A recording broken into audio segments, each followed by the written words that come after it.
Қайырлы күн, құрметті әріптестер, ұлағатты ұстаздар, қаламгер, мемлекет және қоғам қайраткері, өмірде де, әдебиетте де белсенді күрескер ақын атанған Сәкен Сейфуллиннің мұрасын насихаттау бүгінгі әдебиеттің дамуы үшін маңызды шаралардың қатарында.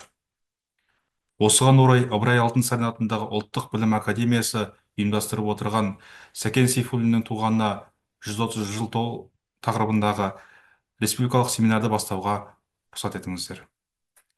Сәкен Сейфуллин Қарағанды облысы Ағадыр ауданы Қарашілік қыстағында дүниеге келген қайраткер тұлға. Сәкен Сейфуллин проза, драматургия, әдеби сын, әдебиеттану салаларында көрнекті еңбек етті.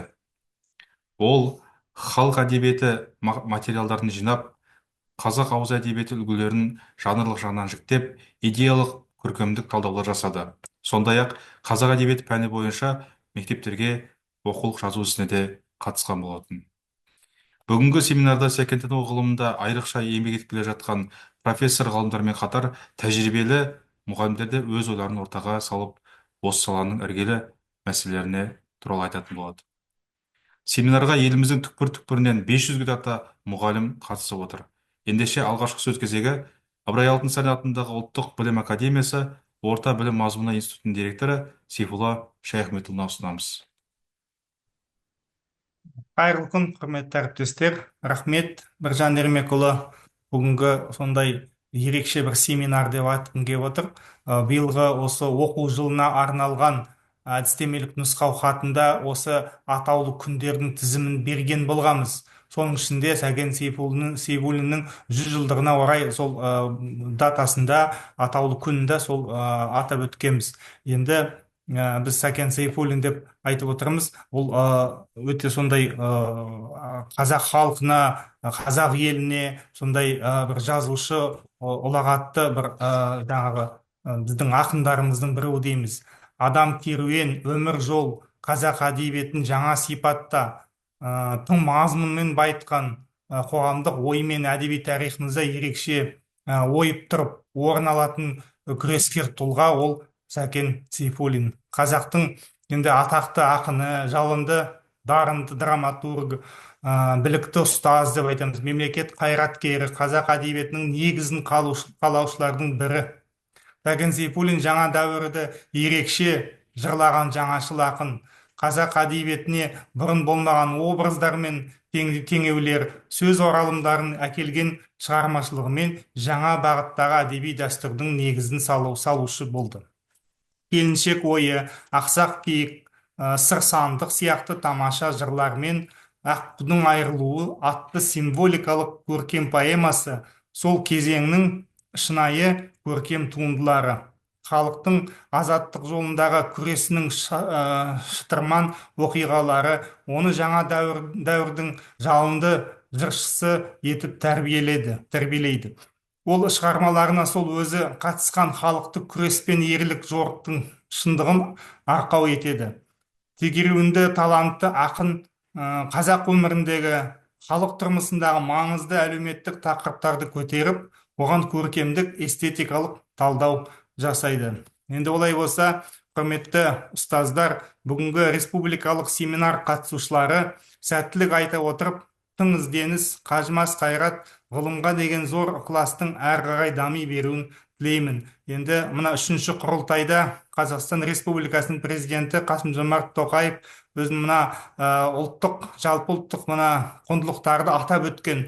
Сол құндылықтарды білім алушылардың бойында дарыту, бойына сіңіру, сол құндылықтардың негізінде балалардың мынау қазіргі айтамыз ғой, түйінді негізгі құзыреттіліктерді қалыптастыру, әрине ол сіздердің зор сондай елеулі үлес қосып отырған еңбектеріңізге, сіздердің шығармашылықтарыңызға байланысты. Үнемі әрдайым сіздерге еңбектеріңізде сондай шығармашылық, ізденіс, сондай табысты еңбек тілей отырамын. Рахмет, Біржан Ахмерұлы, ары қарай жалғастыра беріңіздер. Жақсы, рахмет Сейфулла Шаяхметұлы. Бізге ниетіңізге, тілегіңізге үлкен алғысымызды білдіреміз. Келесі сөз кезегі Ыбырай Алтынсарин атындағы Ұлттық білім академиясы Қазақ филологиясы зертханасының меңгерушісі Ақтанова Айман Советқызына ұсынамыз. Қайырлы күн, қымбатты әріптестер, қымбатты ұстаздар. Бүгінгі семинарға табыс тілей отырып, сәттілік тілей отырып, енді Сәкен Сейфуллин туралы айтқан кезде, мынау біздің ұрпақ, әсіресе өткен ғасырдың ұрпағы, ол кісінің шығармашылығымен өте жақсы таныспыз. Ал бүгінгі ұрпақ Сәкен Сейфуллин туралы не білу керек? Және оны біз қалай жеткізу керекпіз оған? Әртүрлі даулы мәселелер туып жатады. Сәкен Сейфуллиннің коммунистік партия жағына шығып, большевиктер партиясына жағына шығып қолдағаны және алаш болып екіге бөлінгендігі кезінде 20 ғасырдың басындағы оқиға ғой әрине. Осы оқиға көп жағдайда Сәкен Сейфуллиннің шығармашылығын мынау жаңаша бағамдауға кедергі келтіріп жатады. Біздің мақсатымыз Сәкен Сейфуллиннің жаңағы сол заманда большевиктер партиясын жақтағандығын емес, оның шығармашылдығын және оның сол кезде сол большевиктік партияның коммунистік идеологияның негізінде қазақ халқына жаны ашығанын, қазақ халқының алдыға жылжуын, қазақ халқының білімді болуын, қазақ балаларының жаңағы білім алуын және қадағалағанын, соған үлкен үлес қосқанын айта кеткеніміз жөн. Небәрі 44 жасында ату жазасына бұйырылған қайраткер, қарап отырса 44 жас деген не жас адамға, ер азаматқа. Соған дейін істеген еңбектері орасан зор. Ол поэзия саласы, поэзиядан жаңа поэма жанрының жаңа түрлерін дамытты әдебиетке келетін болсақ. Проза саласынан мемуарлық роман жазды, алғашқы тар жол тайғақ кешу. Өзінің өмір баянын өткен, қарап отырсаңыздар, тар жол тайғақ кешуді дұрыстап отырып оқысақ, бұл сол кездегі сол заманда өмір сүріп отырған адамның көзіменен сол тарих көрінеді. Сол сияқты өлеңдерінен драматургия саласында үлкен үлес қосты. Алғашқы драматургиясын 18 жылы жазғанын есімізде, Бақыт жолында деген драмасын. Сонда қарап отырсақ, осындай үлкен тұлғаның шығармашылығын бүгінгі заманға сай, бүгінгі балаларға қалай оқытуымыз керек. Әрине, қазақ әдебиетінің бір ерекше жауһары ретінде танытуға болады. Себебі оның шығармаларындағы мынау тіл кестесі, қазақ тілінің оралымдары, қазақша ой түю мәнері, осының барлығын алып қарасаңыздар, Сәкен Сейфуллиннің бүкіл шығармашылығы, ғұмыры бүгінгі және келешек ұрпаққа үлгі бола алатындай деп айта аламыз. Енді қарап отырсақ, ол кісінің еңбегі де, қайраткерлік еңбегі бір төбе. Естеріңізде болса, өзі бір жыл ғана басқарған уақытында, үлкен қызметте болғанда, бір жыл бойы жаңағы құжаттарды сол заманда тек қазақ тілінде ғана қабылдаған. Үлкен мекемеде. Сәкен Сейфуллин қызмет еткен жылдарында, сонда ол қандай тұлға? Ол өзінің тілін сүйетін, өзінің ұлтын сүйетін тұлға. Сондықтан міне біздің жаңа ұлттық құндылықтар аясында Сәкенді оқытқан кезде осы жағынан қарастыруымыз керек. Ол кісінің жаңа журналистік қызметі бір төбе. Заманында Жыл құсы деген альманах, Жаңа әдебиет деген журналды, Әдебиет майданы деген журналдарды басқарып отырып, сол журналдарға шыққан мақалаларға өзі редакция жасайтын. Өзі жөндеп отыратын, қате кеткен жерін, дұрыс жерін көрсетіп, сонда қарап отырсаңыздар, дарынды редактор да болды, журналистика саласында да қызмет атқарды. Сол сияқты Сәкеннің ғылыми еңбегі бір төбе. Ол кезінде өмірдің соңғы жылдарында университеттің доцент профессоры деген атағы да болған. Ол кісіге не үшін берді деген сұрақ туады. Ол жаңағы сол кезде мынау қазақтың ескі әдебиетін жинаушылар, яғни біздің қазақ әдебиетінің, бұрынғы қазақ әдебиетінің жинаушыларына көмек ретінде үлкен материалдар жинаған. Оның ішінде біз қазір білетін батырлар жинағын шыққан. Сосын кейін қазақ әдебиеті деген жаңағы жинақтарды жарыққа шығарған. Қазақ әдебиеті оқулығының, алғашқы оқулықтарының бірінің авторы болғанын да айта кеткен жөн. Сол сияқты Сәкен Сейфуллин туралы жазылған еңбектер өте көп. Оның ішінде ең алғашқы көркем шығармаларды алатын болсақ, өзінің замандасы Сәбит Мұқановтың Сәкен Сейфуллин деген пьесасы бар. Ғабит Мүсіреповтің Кездеспей кеткен бір бейне. Сол сияқты Тәжібаевтың, Тоқмағамбетов, Қалижан Бекхожиннің тағы басқаларының өлең поэмалары арналып жатты. Енді қарап отырсақ, осындай ұлы тұлғаны, қазақтың бір маңдай алды перзентін біз оқытқан кезде бағанағыдай мынау алашқа қарсы екен, немесе большевиктер партиясында болған екен деген сияқты өзінің тарихтағы орнын жаңағы белгілеп қойғанына қарамай, бұны ұлттық дүниетаным тұрғысынан қазақ ұлтына не берді, қазағына не деді Сәкен деп оқытқан жөн деп санаймыз. Бүгінгі семинарға сәттілік тілей отырып, әріптестеріме, ұстаздарға осы семинар өз мәресіне жаңағы сіздерге үлкен жаңа балаларды оқытқанда үлкен материал болады деп сенемін. Рахмет. Рахмет, құрметті Айман Советқызы. Семинарымызды жалғастырайық. Біз енді жаңа жоғарыда айтып кеттік, семинарымызға белгілі профессорларды да шақырған болатынбыз. Бұл енді біздің семинарымыздың мазмұнды өту үшін қолданылып отыр.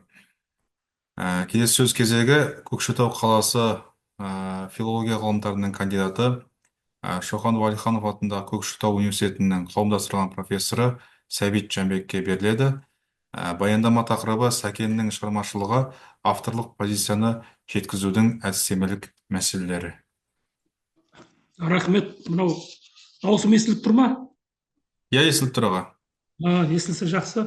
Мен енді мынау Сәкен Сейфуллиннің туғанына 130 жыл атты республикалық семинардың ашылуымен құттықтай отырып, өзімнің мынау Сәкеннің шығармашылық келбеті, оның ішінде жаңа авторлық позицияны жеткізудің әдістемелік мәселелер деген тақырыптағы баяндамамды оқуға рұқсат етіңіздер. Мынау өткендегі осы бір тарихи оқиғалар мен құбылыстарға, тарихи тұлғаларға объективті толымды сараптың болмауы, кейінгі қоғамды ұрпаққа мынау шығармасы анық, яғни ұшпаққа шығармасы. Біздің енді кейбір баспасөздерімізде, ғылыми зерттеулерде осы жаңағы революция қайраткерлеріне, қазақ советтік әдебиет деген үлкен әдебиеттің, қазақ кеңестік әдебиетінің негізін қалаушылар Сәкен, Ілияс, Бейімбет, Сәбит, Ғабиден, Ғабит деген сияқты, ол енді Әбділда Тәжібаев сияқты үлкен қаламгерлермен ары қарай жалғасып жатады ғой. Міне осы кезеңдердегі мынау жаңағы біздің жалпы көзқарасымыз былай болу керек сияқты, жаңада айтылып жатты баяндамашылар. Негізінде мен ойлаймын, бұл шынында да көркем әдебиетке, мынау қазақ әдебиетіне, олар қазақтың мынау көркем сөзіне осы қайраткерлер қаншалықты үлес қосты. Яғни біздің профессионал әдебиетіміз қарап отыратын болсақ, енді оның ішінде алаш қайраткерлер бар. Біздің енді мынау бес арыс деп жатқанымыз сонау ахаңдардан басталған, Міржақыптар, Жүсіпбек Аймауытов, Мағжан сияқты үлкен мынау алаш ақтаңгерлерінің шығармашылығы бір төбеде, одан кейінгі мынау кезінде ағартушы демократ деп жүрген қазақ кеңестік әдебиетінің бастаушылары Сәкен, Ілияс, Бейімбет дейміз. Осылардың шығармашылығын мектепте оқытқан кезде енді жалпы мен айтар едім, бұл кезең мынау жаңа Францияда, енді француз әдебиетінде Гюго мен Бальзак деген үлкен алып тұлғалар бар ғой, үлкен әдебиеттің өкілдері. Мынау жаңағы романтикалық бағыттағы Гюго болатын болса, реалистік бағыттағы Бальзак. Енді Бальзактың өз жеке басы мынау корольдік үкімет, реалистік үкіметті Францияда қолдаған монархист, былайша айтқанда дүниетанымы, идеологиясы. Бірақ оны француздарға ол керек жоқ, оның мынау шығармашылығы керек болды. Мынау Гюгода ұлы тұлға, Бальзакта Гюго оған қарама-қарсы республиканшыл тұлға болған. Міне кезінде осындай саяси көзқарастары жараспаған қаламгерлер ғой. Сондықтан да мен бүгінгі таңда ойлаймын, біздің қазақтың мынау 20 ғасырдың басында абай дәстүрінде жаңа топырағы абай дәстүрі болатын болса, содан өсіп жетілген қаламгерлер, профессионалды әдебиеттің, кәсіби әдебиеттің негізін қалаушы. Оны біз енді байшылдар, ұлтшылдар, алашшылдар, большевик тобындағылар, коммунист болған қайраткерлерді біз әдебиетімізді, әдебиет өкілдерін бөліп жіктеп өз басым қарсымын. Сондықтан да біз қазіргі таңда олардың мынау таза қазақ көркем сөзін дамытуға қосқан, әсіресе ұлттық дүниетаным, ұлттық көркем сөзге қосқан үлес ретінің тұрғысынан бағалауымыз керек сияқты деп ойлаймын. Енді мынау қарап отыратын болсам, ұлт зиялылары енді сол трагедиялық кезең ғой, 20 ғасырдың басындағы алмағайып кезең. Міне қазақтың бір үлкен тобы мынау жаңағы алаш жаңағы қозғалысы, алашорда үкіметі құрылды. Енді бір топ, мына Көлбай төгісіп бастаған топтар 300 партиясын құрды. Енді әрине алаш зиялыларының көздеген мақсаты ұлттық демократиялық мемлекет.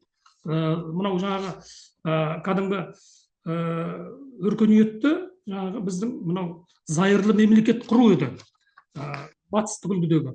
Ал енді 300 партиясы көп жағдайда социал-демократиялық платформада, мына большевиктер партиясына ұқсас болды. Сондықтан біздің біраз мынау әсіресе қазақ драматургиясының басында тұрған Көлбай төгісовтер, олар алғашында олардың Алаш деген газет шығарған. Кейін олар партиясының аты Алаш болған жоқ, 300 партиясы болды. Мынау жаңағы кедейлердің мүддесін қорғаймыз деген жаңағы немен, ұранмен олар 300 партиясын құрған болатын. Міне енді бір топ, мынау большевик атанған, кейін коммунист атанған, мен енді айтып отырмын ғой, осындай платформадағы зиялылар болды. Мен енді осы зиялылардың ішінде енді әсіресе ағартушы демократ деп жүрген Сәкен, Ілияс, Бейімбет есімдерін ерекше тебіреніспен атауға болады. Міне бұл қазақ әдебиетінің үш арысы, үш бәйтерегі бір жылы туып, бір жылы дүниеден өткендер. Кезінде мектепте оқып жүрген кезде, мектеп қабырғасында жүргендер. Біздер таңғалатынбыз. Осы үш азамат бір жылы туып, бір жылы қайтыс болғанына. Ол кезде енді мына Сталиндік сүргінге ұшырап, жазықсыз атылып кеткендерін біз енді кейінірек білдік қой. Мынау кейінірек біліп жаттық әрине. Сондықтан да міне осы үш қайраткер Сәкен, Ілияс, Бейімбеттің мынау қазақ әдебиетіне қосар үлесі ерекше болуға керек. Міне осы біз мектеп бағдарламасында осындай объективті тұрғыда деп ойлаймын. Жаңағы біз енді бұл жерде ол кісілердің мынау идеологиялық көзқарасын емес, өйткені бұлар қазақ үшін жанталасты. Өйткені оларда қазақ зиялылар болды.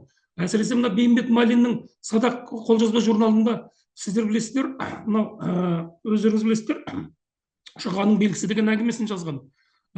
Уфа Ғалия медресесінде оқығанда. Ілияс Жансүгіровта неге дейін, революцияға дейін керемет шығармалар абай дәстүрінде. Әсіресе оның жетісу суреттері деген мектеп бағдарламасында бар ғой, ғажап шығармалар бар. Құлагер, Күйші, Күй деген поэмалар. Сәкеннің де мына Көкшетау поэмасы. Анау жаңағы Аққудың айырылуы, толып атқан өте көркем шығармалар берді. Осы тұрғыдан біз қарауымыз керек сияқты. Енді 1914 жылы мысалы Қазан қаласында жарық көрген өткен күндер жинағына кірген өлеңдерінде автор әсіресе мынау жақсылық, шәкірттік өмірдің жай жапсарын, патриархаттық қоғамдағы әдет ғұрып көріністердің жақсылығымен қатар оның бір кертартпа мінездерін өте сынға алып отырды. Яғни сыншы реализм үрдісінде терең шығармалар жазды, абай үрдісінде. Сондықтан да Сәкен шығармашылығындағы революцияға дейінгі тақырыптарды былай қояйық, өткен күндер шығармашылығын абай дәстүріндегі керемет туындылар деп атауымызға болады. Әрине бұл кезеңдерде омбы семинариясында оқып жүргенде Сәкен, Мағжан екеуі қатар оқыды ғой. Сәкеннің мынау өткен күндер деген жинағы шықса, Мағжанның Шолпан деген жаңағы не шықты, шығармалар жинағы шықты. Екеуі тең бір уақытта шықты ғой. Міне сондықтан да Сәкеннің шығармашылығының бастауы осы әсіресе оның сыншы реалистік тұрғыда абай дәстүрін терең апарған, әрі қарай дамытқан, яғни біздің әдебиеттегі көркемдік эволюция дейміз бе, дамуды әрі қарай апарған осы шығармалар болды деп айтуымыз керек. Мынау көрнекті Сәкен танушы профессор Тұрсынбек Кәкішев Сәкеннің ақындық болмысы, ондағы абай рухы туралы былай дейді. Абайдан басталған жаңашылдық рухы 20 ғасырдағы қазақ ақындарының ішінде Мағжанда бейнештілдікке ойысып, яғни символизм, модерндік, декаденттік бағыттар ғой. Сөз құдіретін асқақтата беру жағында көп көрінсе, сыртқы келбет, екпінді ырғақ арқылы тоникалық өлеңге іш тарту Сәкенде мейлінше анық байқалады. Яғни Сәкен Сейфуллиндегі біздің балаларға да, бір оқушы балаларға, студенттерге болсын, шәкірттерге болсын айтуымыз керек.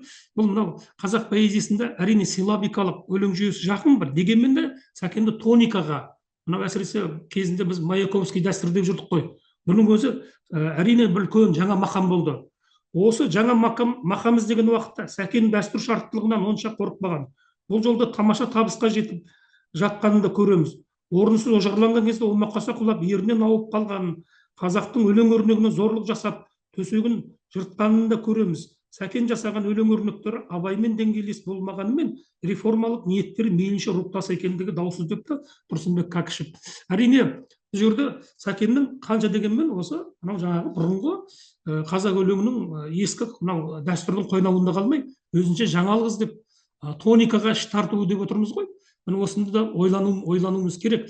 Мұхтар Мағауин мынау жыраулар поэзиясын талдаған кезде анау Қазтуған болсын, Шалғиыз болсын, Доспамбет болсын, осы жыраулық поэзияда мынау тониканың бар екендігін айтып өтеді. Мынау әсіресе екпінге негізделген өлеңдер. Тоғай, тоғай, тоғай су, тоғай қонды өкінбендеп келеді. Мысалы, анау Доспамбетте. Осындай тоникалық жаңағы сілем, былайша айтқан кезде сарын, былайша айтқанда көркемдік өрнек осы Сәкен шығармашылығынан анық байқалатындығын жаңағы Сәкен танушы профессорымыз Тұрсынбек Кәкішев айтып өтті. Енді Сәкеннің көптеген шығармашылығы, енді мынау жаңа да баяндамаларда айтылып өтті. Әсіресе Сәкеннің мынау сол жаңашылдық тоникалық жаңағы сарындағы домбыра 24 жылы шыққан, экспресс 26 шыққан, тұрмыс толқында 28 шыққан, еңбек шарт, жалшылар қорғаны, Көкшетау, Альбатрос, Қызыл ат, Социалистан, Советстан атты өлең поэмаларында жарық көрді. Сәкеннің енді мынау прозан жанрын дамытуға да үлкен үлесі болғандығын айтуымыз керек. Оның әсіресе мынау тар жол тайды кешу деп атқан мемуарлық роман ғой, эпикалық жанрдың ішіндегі роман жанрында алғаш осы эсселік мемуарлық шығарма бұл Сәкеннен басталады бізде. Мемуарлық әдебиет басты кейіпкер енді өзі ғой. Ғасырымыздың алмағайып кезеңіндегі көптеген мына қиындықтарды көрген, Анненков вагонында болғаны, одан кейінгі көптеген міне бұл тұрғыда міне енді біз қазірде айтып жатамыз. Мынау тар жол тайғақ кешудің ең алғашқы басылымы жарық көрген нұсқасы шығайын деп жатыр дедік қой. Міне осында бұл жерде Сәкен атамыз бұл кездерде енді көп жағдайларда бұл құжаттық негізде тарихта осылардың аты ескіріп қалмасын деген бір сыңаймен көп нәрселерді жазды. Бірақ енді бұл жерде мансықтау бар деп айтпауымыз керек. Бұл енді тарихта не болды, соны объективті тұрғыда көрсетті. Мына жерде мынандай съезд болды, мына жерде мынандай жиын болды деп Алашорда қайраткерлерінің көп аттары аталып кеткен жерлер бар. Бірақ енді оны кейінгі зұлмат заманда ұстап беру үшін деген сияқты сыңайда жазылмағандығын біз байқаймыз. Бұл сол дәуірдің объективті тарихи, дәуірдің бір тарихи шежіресі деп есептеуімізге болады. Ал енді жақсы қорытындылап жүрсеңіз. Сәкен Сейфуллиннің мен енді айтар едім, қазақтың ескі әдебиет нұсқалары, батырлар атты жинақтарын құрастырғандығын айтуымыз керек. Яғни Сәкен әдебиеттанушы ғалым болғандығын айтуымыз керек. Енді мен тағы да бір айта кететін нәрсем, мына жерде енді уақыт аз деп отыр, енді негізгі мәселелерге тоқталайық. Бұл енді Сәкеннің осы көркемдік жүйесі Советстанда әбден орнықтырып, қазақ өлеңінде болмаған көптеген жаңа түр жасады. Бұны Ілияс Жансүгіровті, Сәбит Мұқановты, Бейімбет Майлинді кейінірек жалғастырды. Осы мына енді тағы бір айта кететін мәселеміз мынау Қызыл ат. Қызыл ат деген поэма бұл енді сол кезеңдердегі жаңағы орошалақ мынау шаруашылық сылай тұрғысында болғанмен объективті көзқарас тұрғысында жазылған шығарма екендігін айтуымыз керек. Бұған да бір жаңаша көзқараспен қарауымыз керек. Сосын менің бір айта кететін мынау Сәкен Сейфуллиннің аяқталмай қалған Біздің тұрмыс деген романы бар. Бұл Біздің тұрмыс деген романда екі кейіпкер бар. Бірі Қайым-Назар, екіншісі Аян. Аян деген кейіпкер, бұл кім? Қайым-Назар кім десек, бұл мынау тұлғаның екіге жарылуы. Қазір енді постмодернистік өрнекпен кеткен шығарма деп айтуымызға болады. Соның алғашқы қарлығашы тұлға екіге жарылады. Енді осыны бағамдап отыратын болсақ, бұл жердегі Аян деген кейіпкердің де Сәкеннің прототипі.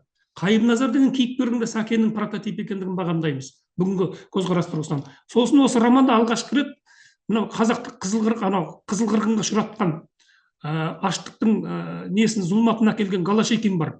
Сол Голошекин дегенді Қуыршақ деген образ арқылы береді. Қуыршақ деген сөз осы Сәкеннің мынау Біздің тұрмыс романында көрсетіледі. Міне осында біз мектеп бағдарламасында Сәкеннің осы жаңа бір түрмен, өрнекпен жазған Біздің тұрмыс романына ерекше ден қойғанымыз дұрыс болатын сияқты.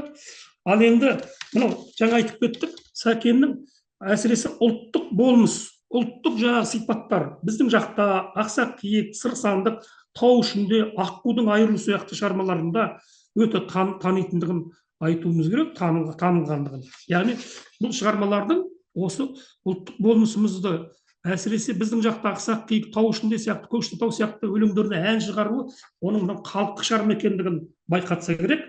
Мынау осы тұрғыда менің тағы бір айта кетейін, Сәкеннің мынау қанша революционер большевик болғанмен, оның ұлттық болмысы жайында алаш қайраткері Әлімхан Ермеков, тұңғыш математика профессор, былай деп кеткен екен: Сәкенді Қызылдар жағында, ал біздерді Орда жағында болды демесеңдер, Сәкен бізден гөрі әлдеқайда ұлтшыл еді деп айтқаны бар. Міне бұны ескеруіміз керек сияқты. Мынау Ғабит Мүсірепов Сәкен жөнінде тұла бойы тұнып тұрған ақындық еді, қара тырнағына шейін ақындық үшін жаратылған. Сәкен қазақ совет әдебиетінің негізін бірден бір қалаушы көшбасшысы болды. Тарих оған жүктеген міндетті ешқайсымыз атқарған жоқпыз. Тарихқа зорлық жүрмейді дейді. Қараөз былай дейді: Сәкен еңбегіне сыншы да, тарихшы да емес, жай қатардағы оқушы есебінде көз жүгірсек, өзге де жоқ екі түрлі қасиет байқындалып шығады дейді. Мұның бірінші жалтағы жоқ шыншылдығы, екіншісі ақындық тәкаппарлығы дейді. Сәкен қанша большевиктік идеологиялық көзқарас болғанмен, шындықты шындық деді, ақ деді, қара деген сияқты сөзді айта білгендігін айтуымыз керек. Сөзімнің соңында мен енді атақты лирик ақын Сырбай Мәуленовтың Сәкен туралы: өлеңге жан екенсің қиялмайтын, өлеңнің құшағына сыя алмайтын, қазақты көргің келсе мұны осы деп көрсетсе жер жүзіне ұялмайтын деген сөзімен аяқтағым келеді. Рахмет тыңдағандарыңызға. Бәрекелді, рахмет Сәбит аға. Біз үшін, ұстаздар үшін өте өнегелі, мағыналы да мәнді баяндама жасап бердіңіз.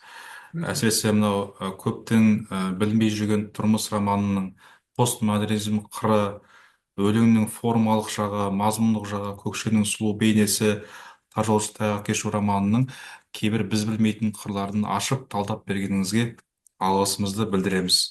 Рахмет.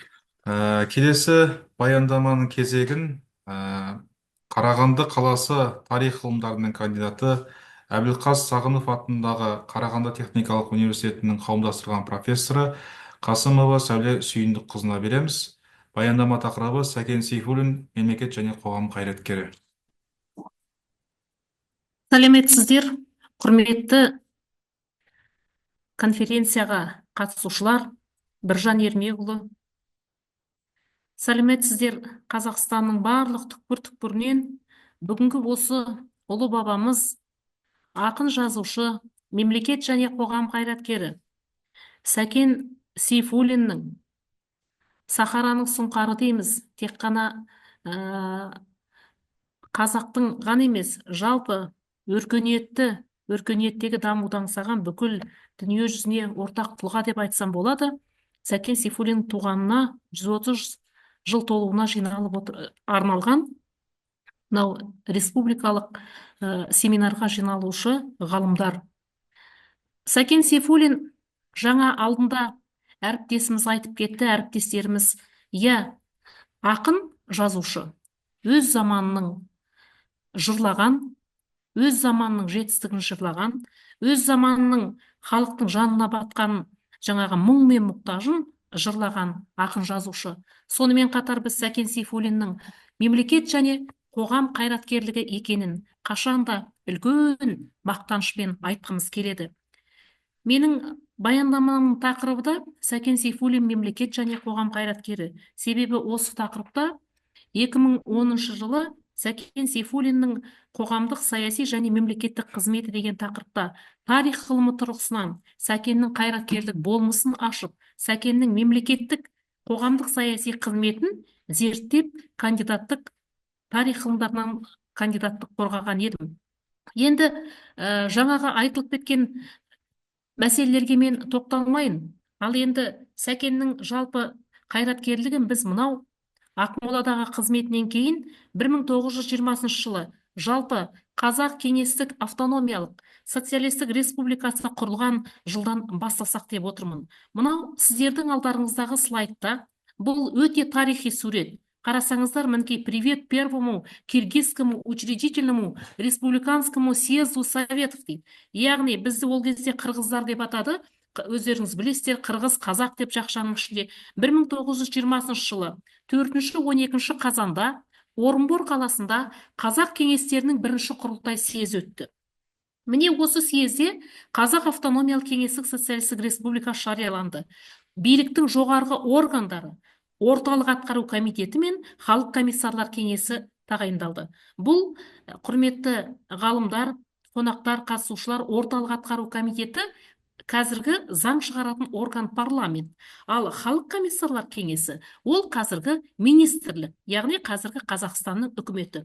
Енді осы кезде Сәкен Сейфуллин Ақмола уезінде, Ақмола уездік жаңағы ревкомында жұмыс істеп жүрген, сөйтіп үлкен жаңағы өзінің уездегі жұмысының беделінің арқасында осы Орынбордағы бірінші съезге Ақмола уезіне делегат болып шақырылады.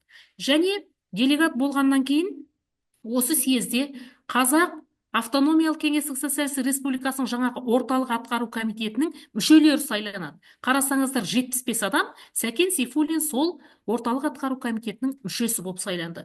Одан кейін осы орталық атқару комитетінің президиумы тек қана 10 адамнан тұратын болатын. Міне осы 10 адамның бірі Сәкен Сейфуллин болып тағайындалады. Яғни Сәкен Сейфуллиннің мемлекеттік деңгейде Қазақстанның мемлекеттік билік органдарына апарған үлкен саты осы болды.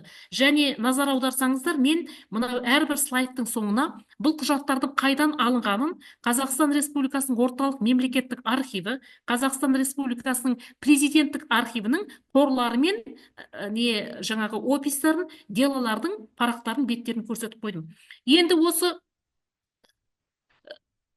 Сәкен Сейфуллин Қазақ орталық атқару комитеті президиумының мүшесі болып сайланғаннан кейін, сол кезде екі комиссия құрылады. Ол жер комиссиясы, земельная комиссия және әкімшілік комиссиясы. Міне осы комиссияның жұмысына Сәкен Сейфуллин үлкен белсенділікпен қатысады. Бұндағы айтайын дегенім, жер комиссиясының атқарған жұмыстарын келесі мынау алдарыңызда тұрған слайдтағы комиссияның шығарған шешімдерінен көруіңіз болады. Мәселен, жер комиссиясы немен айналысты дегенге келсек, 20-шы жылы 30 қазанда Сәкен Сейфуллиннің қол қоюымен отарлаудың кез келген түріне тыйым салу туралы заң негізін құрастыру, түрлі мекемелердің қарамағында болып келген жерлердің Қазақ орталық атқару комитетіне қарайтындығын заңдастыру, ал 15 қарашада мал шаруашылығын қорғау, ветеринарлық комиссия құру, жағдайы төмен шаруашылықтардан алымды уақытша тоқтату туралы және Қазақ АКСР-ның территориясында отарлаудың кез келген түріне тыйым салу туралы декреттің жобасын жасау Сәкен Сейфуллиннің жетекшілігімен болған екен. Және осы жоба жасалып Мәскеуге жіберіледі. Назар аударсаңыздар, осы декреттің жобасы жасалғаннан кейін, яғни Мәскеудің тарапынан Қазақстанның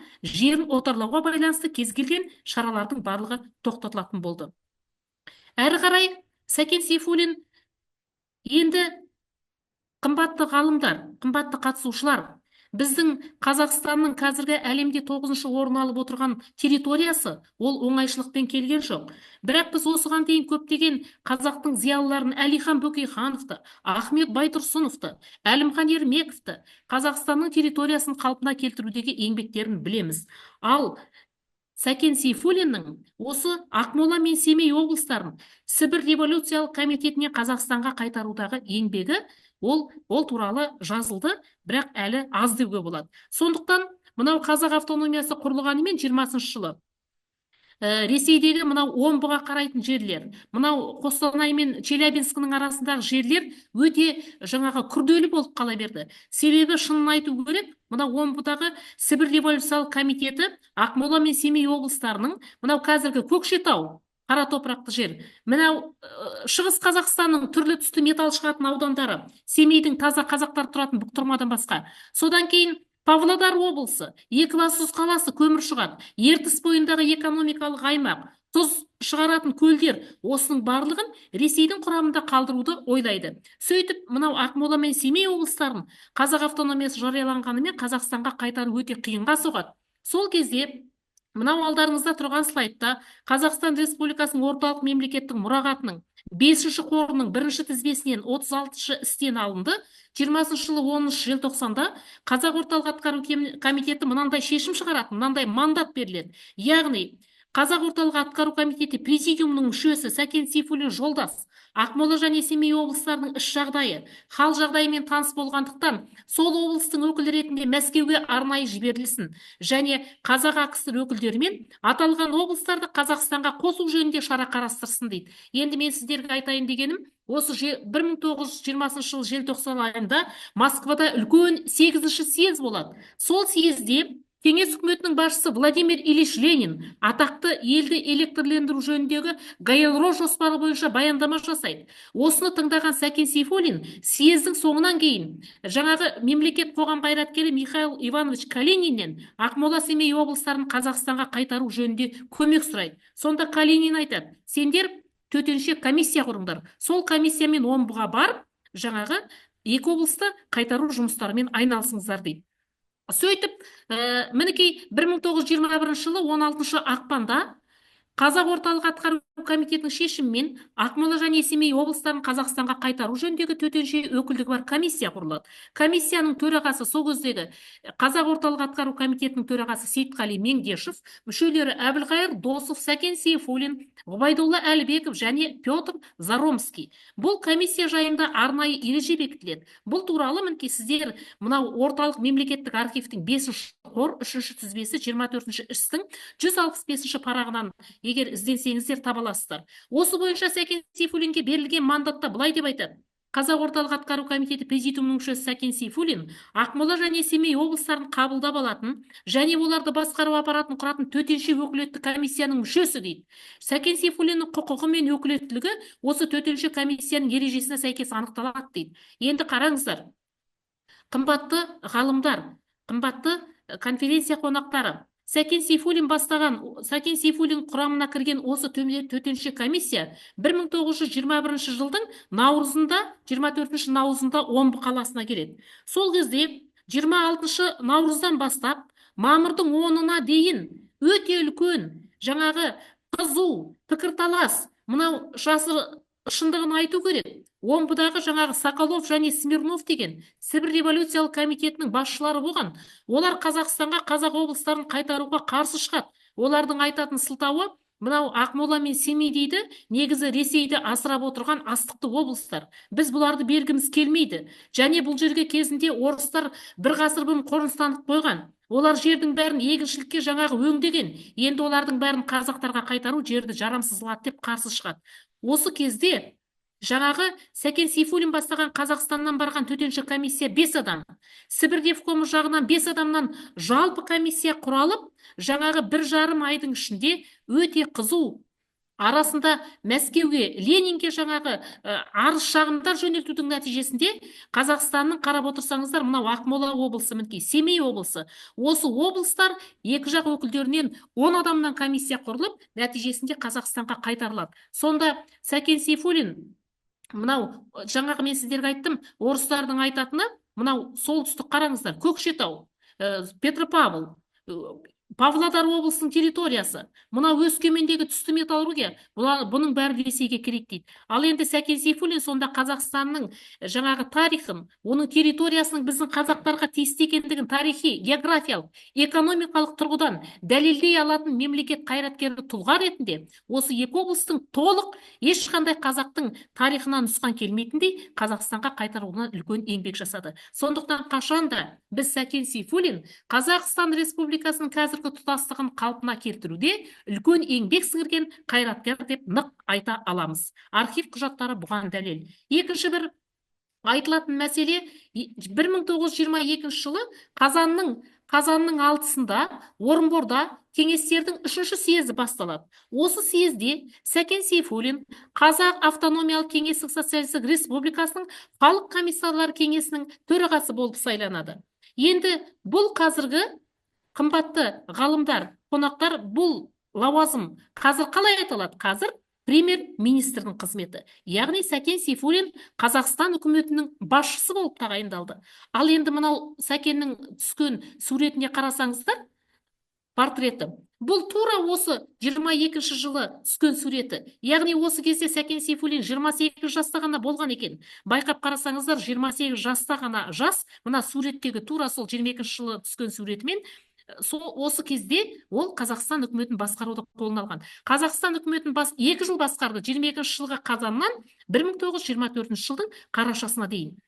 Енді осы кезеңде мен сіздерге айтайын дегенім, жасаған еңбектері өте үлкен. Алайда менің сіздерге тоқталатыным, ол бүгінгі күнде де аса үлкен бізде проблема болып отырған, ол қазақ тілі мәселесі. Міне мына слайдтағы суретте, қымбатты ғалымдар, сіздер біздің Қазақстан Республикасының президенті мұрағаты, Қазақстанның наркомы Қазақстана деген өмірбаяндық анықтамалық шығарған. Яғни Қазақстанның халық комиссарлары деген ол қазіргі министрлер. Яғни Қазақстан үкіметінің құрамы. Міне осы туралы осының 303 бетінде сіздер Сәкен Сейфуллиннің осы 22-24 жылдардағы Қазақстан үкіметін басқарғандығы туралы толық және басқа да өмірбаян туралы мәлімет аласыздар. Бұл біз үшін үлкен мақтаныш. Енді айтайын дегенім, өздеріңіз білесіздер, қазіргі кезде мысалы Қазақстанның премьер-министрі Олжас Бектенов қой. Ол кісінің қандай қызметіне, қандай міндеттер кіретіні сіздерге белгілі. Ендеше Қазақстанның бүкіл халық шаруашылығы саласының барлық экономикада, мәдениетте, ағарту саласында, тіл мәселесінде, ауыл шаруашылығында Сәкен Сейфуллин жаңағы жарлықтар шығарып, бұйрықтар беріп, үлкен із қалдырды. Мен соның оның барлығын бүгін айтуға уақыттар, бір ғана тіл саласындағы қызметіне тоқталып кеткім келеді. Тұрсынбек Кәкішев сәкентанушы ғалым айтады, Сәкен Сейфуллин қазақ тілін мәртебесін мемлекеттік мәртебе беру үшін дейді 9 мақала жазған дейді. Иә, 9 мақала жазды. Ал енді нақты біз мұрағаттарға сүйенсек, 1923 жылы 22 қарашада Қазақ орталық атқару комитетінің кеңсе-істерін қазақ тілінде жүргізу туралы декрет шықты. Міне осы декреті шыққанға шейін Сәкен Сейфуллин сол 9 мақаланың бір жартысын жазды. Соның бәрінде 1923 жылғы 15 қарашада Еңбекші қазақ газетінде шыққан мақаласында айтады, қазақты қазақ дейді, қатені түзетейік дейді. Яғни қазақты қырғыз деп атап келді. Бұл шовинистік қазақты қорлау бұрынғы патшаның деп қазақ тіліне мемлекеттік мәртебе беруге күш салды. Енді осы декретке жаңа қарасаңыздар, 2 пунктті мен келтірдім. Былай деп айтылған: 1924 жылғы 1 қаңтардан Қазақ АКСР-ның барлық қазақ болыстары мен уездерінде Ақтөбе губерниясының Адай, Торғай, Шалқар, Темір, Ақтөбе, Ырғыз, Бөкей губерниясының барлық уездерінде, Семей губерниясының Қарқаралы, Зайсан, Ақмола губерниясының Ақмола, Атмасар, Шарлық уездерінде іс жүргізу қазақ және орыс тілдерінде жүргізіледі. Ал Орынбор губерниясы мен оның уездерін қоспағанда Қазақстанның басқа уездері мен губерниясында 24 жылдың 1 шілдесінен кешіктірілмей толық қазақ тілі кеңселерде іс жүргізуге енгізіледі делінген. Бұл туралы мінекей Қазақ орталық атқару комитеті туралы жаңағы мемлекеттік мұрағаттың 5 қорында бар. Әрі қарай келсек, келесі Сәкен Сейфуллин осы қазақ тілін кеңселерде іс жүзінде енгізуге көптеген жарлықтарға қол қойды. Және ол жай ғана қол қойған емес, осы құжаттардың барлығынан Сәкен Сейфуллиннің ұлтжандылығын, оның өзінің елін сүйетіндігін, ол кеңестік қайраткер. Кейінгі кезде Алаш зиялыларының аты қайтып оралғаннан кейін, Алаш зиялыларын Сәкен Сейфуллин сияқты кеңестік қайраткерлерге қарсы қою басталды. Ол дұрыс емес. Себебі архив құжаттарын ақтарғанда біз осы алдыңғы слайдты көрсетіңіз, алдыңғы. Міне оның алдындағы. Мысалы 24 жылы 2 ақпанда алдыңғы слайд.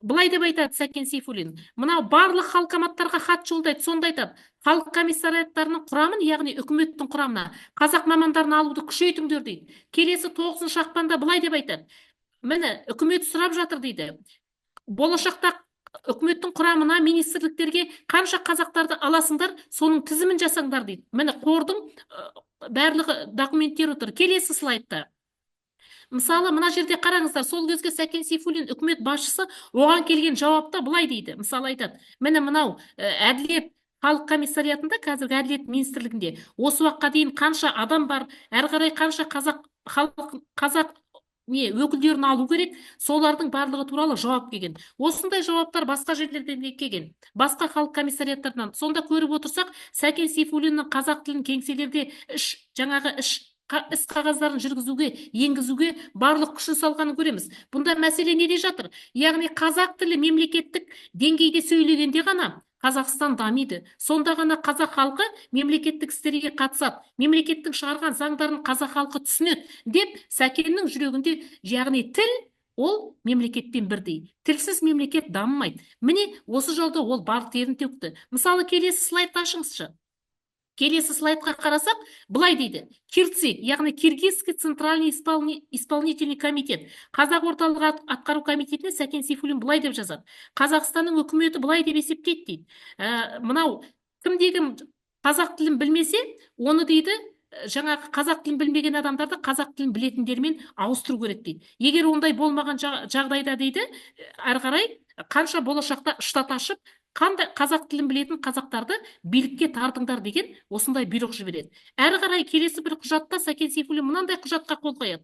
Мен айтар едім, қымбатты ғалымдар, Сәкеннің тіл үшін күресі, ол ұлт үшін күресі. Қараңыздар, 1924 жылғы 3 апрельде барлық губернияларға жіберген мынандай жарлық шығарады. Сонда бұлай дейді.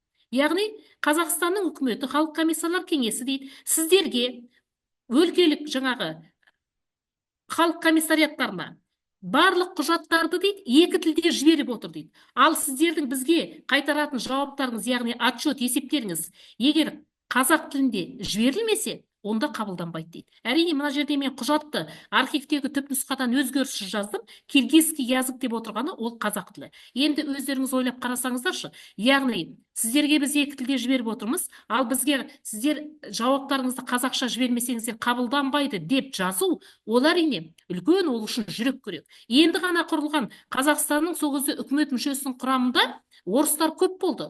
Олар орыс тілін, яғни алдыға ұсынды қашанда. Қазақ тілін енгізуге қарсы болды. Солармен өте қызу айтыста жүріп, Сәкен Сейфуллин осындай жарлыққа қол қойды. Мен айтар едім, егер қазір біздің мемлекеттің басында отырған билік басындағылар тура Сәкен Сейфуллин сияқты бізге Астанаға жіберетін, билікке жіберетін жауаптарыңды қазақша жазбасаңдар қабылданбайды десе, қазақ тілі сайрап кетер еді. Міне енді нәтижесін қараңыздар. Әділет халық комиссариатында 1923 жылы 1 қаңтарда 337 адамның қазағы 150, яғни 44% ғана болса, 24 жылы 56%, 25 жылы 61% болған. Ал 1924 жылдың соңында Қазақстанның барлық сот аймақтарында, яғни 27 болса, оның 44-і қазақ, 21-і аралас болған екен. Сот аймақтары, жаңағы сот органдары. Тергеу аймақтарының саны 96, оның 36-сы қазақ, 19-і аралас. Сөйтіп, яғни Қазақстанның билігінде қазақ тілін жүзеге асыру арқылы барлық мемлекеттің ісін қазақ халқының мүддесіне сәйкес жүргізді. Келесі слайдқа қараса. Мысалы, Сәкен Сейфуллин осы кеңселерде қазақ тілін жүргізудің әртүрлі жолдарын айтады. Мәселен, 24 жылғы 3 қыркүйекте ол Қазақ орталық атқару комитеті өзіне жоғарғы тұрған қазіргі парламент орган Сейітқали Меңдешевке жазған хатында айтады. Мынау біздің билік басындағылар көп адамдар қазақ тілін білмейді дейді. Сондықтан біз былай жасайық дейді. Қазақ тілін білетін адамдардан дейді, жаңағы таңертең 9-дан 10-ға дейін күнде курс ұйымдастырып отырайық дейді. Кім қазақ тілін біледі, сол білмейтіндерге үйретсін дейді. Енді өздеріңіз қараңыздаршы. Яғни қазақ тілі үшін Сәкен Сейфуллин барын салды. Себебі тіл ол мемлекеттің жаны. Тіл дамымай, Қазақстан қазақтың мүддесіне дами алмайды. Бірақ бұл бүгін бәрін айту мүмкін емес. Осы кезде ол үлкен жаңағы кедергілерге кездесті. Енді мен осы жерде айтайын дегенім, мынау сіздердің араларыңызда бүгін қатысып отырғандардан көріп отырмын. Осы Орал қаласындағы Сәкен Сейфуллин атындағы мектеп, соның өкілдері қатысып отыр екен бүгін қазір сөйлеуге. Орал қаласында 1924 жылы Сәкен Сейфуллиннің қол қоюымен қазіргі гимназия ашылған. Міне биыл 100 жылдығын тойлап отыр. Мен сіздерге айтайын деп едім. Бұл гимназия қалай ашылды? 1923 өзіміз айтайық деп едік біздер. Менің тақырыбым сол. Сіздер туралы айтпаймын. Мен Сәкен Сейфуллинді зерттегендіктен, Сәкен Сейфуллин 1923 жылы желтоқсанда Орал губерниясына сайлауға барады.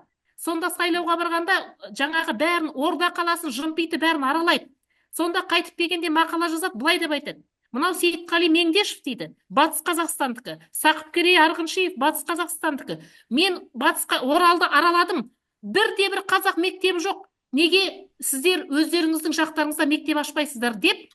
Оны қалдырыңыз, дәмді нәрсені қалдырыңыз. Оны мен өзіме айтамын. Кісілерге де. Оны өзімізге қалдырыңыз. Ол емес, қазір тұра тұрыңыздар.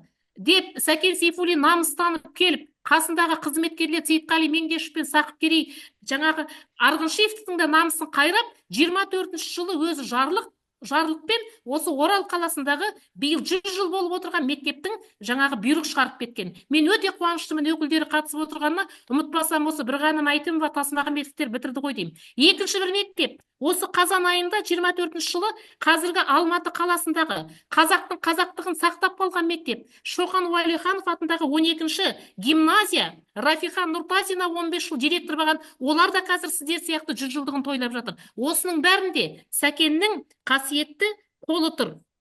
Сондықтан сіздерге айтайын дегенім, Сәкен Сейфуллиннің ұстаған ұраны, яғни өзі азамат жүнжіме жүрме бос. 1917 жылы жазған болатын. Қол ұстас бірігіп тізе қос. Ту ұстап дұшпанға барайық, теңдіктің ұранын салайық. Тізесін батырған залымнан күн туды, біз теңдік алайық деп. Ендеше бұл ұран қазір тек қана ол кеңес үкіметін жақтаған коммунист деп көзқарастан арылу керек. Яғни қазақтың мүддесі үшін. Айтыңыздаршы, дәл қазір тәуелсіз Қазақстанға азамат жүнжіме жүрме бос. Қол ұстас бірігіп тізе қос деген ұран өте қажет. Себебі бай мен кедей ашық жіктелген кезде еңбекқорлық, адалдық, әділдік, тілді сүю, ұлтты сүю басты қағида.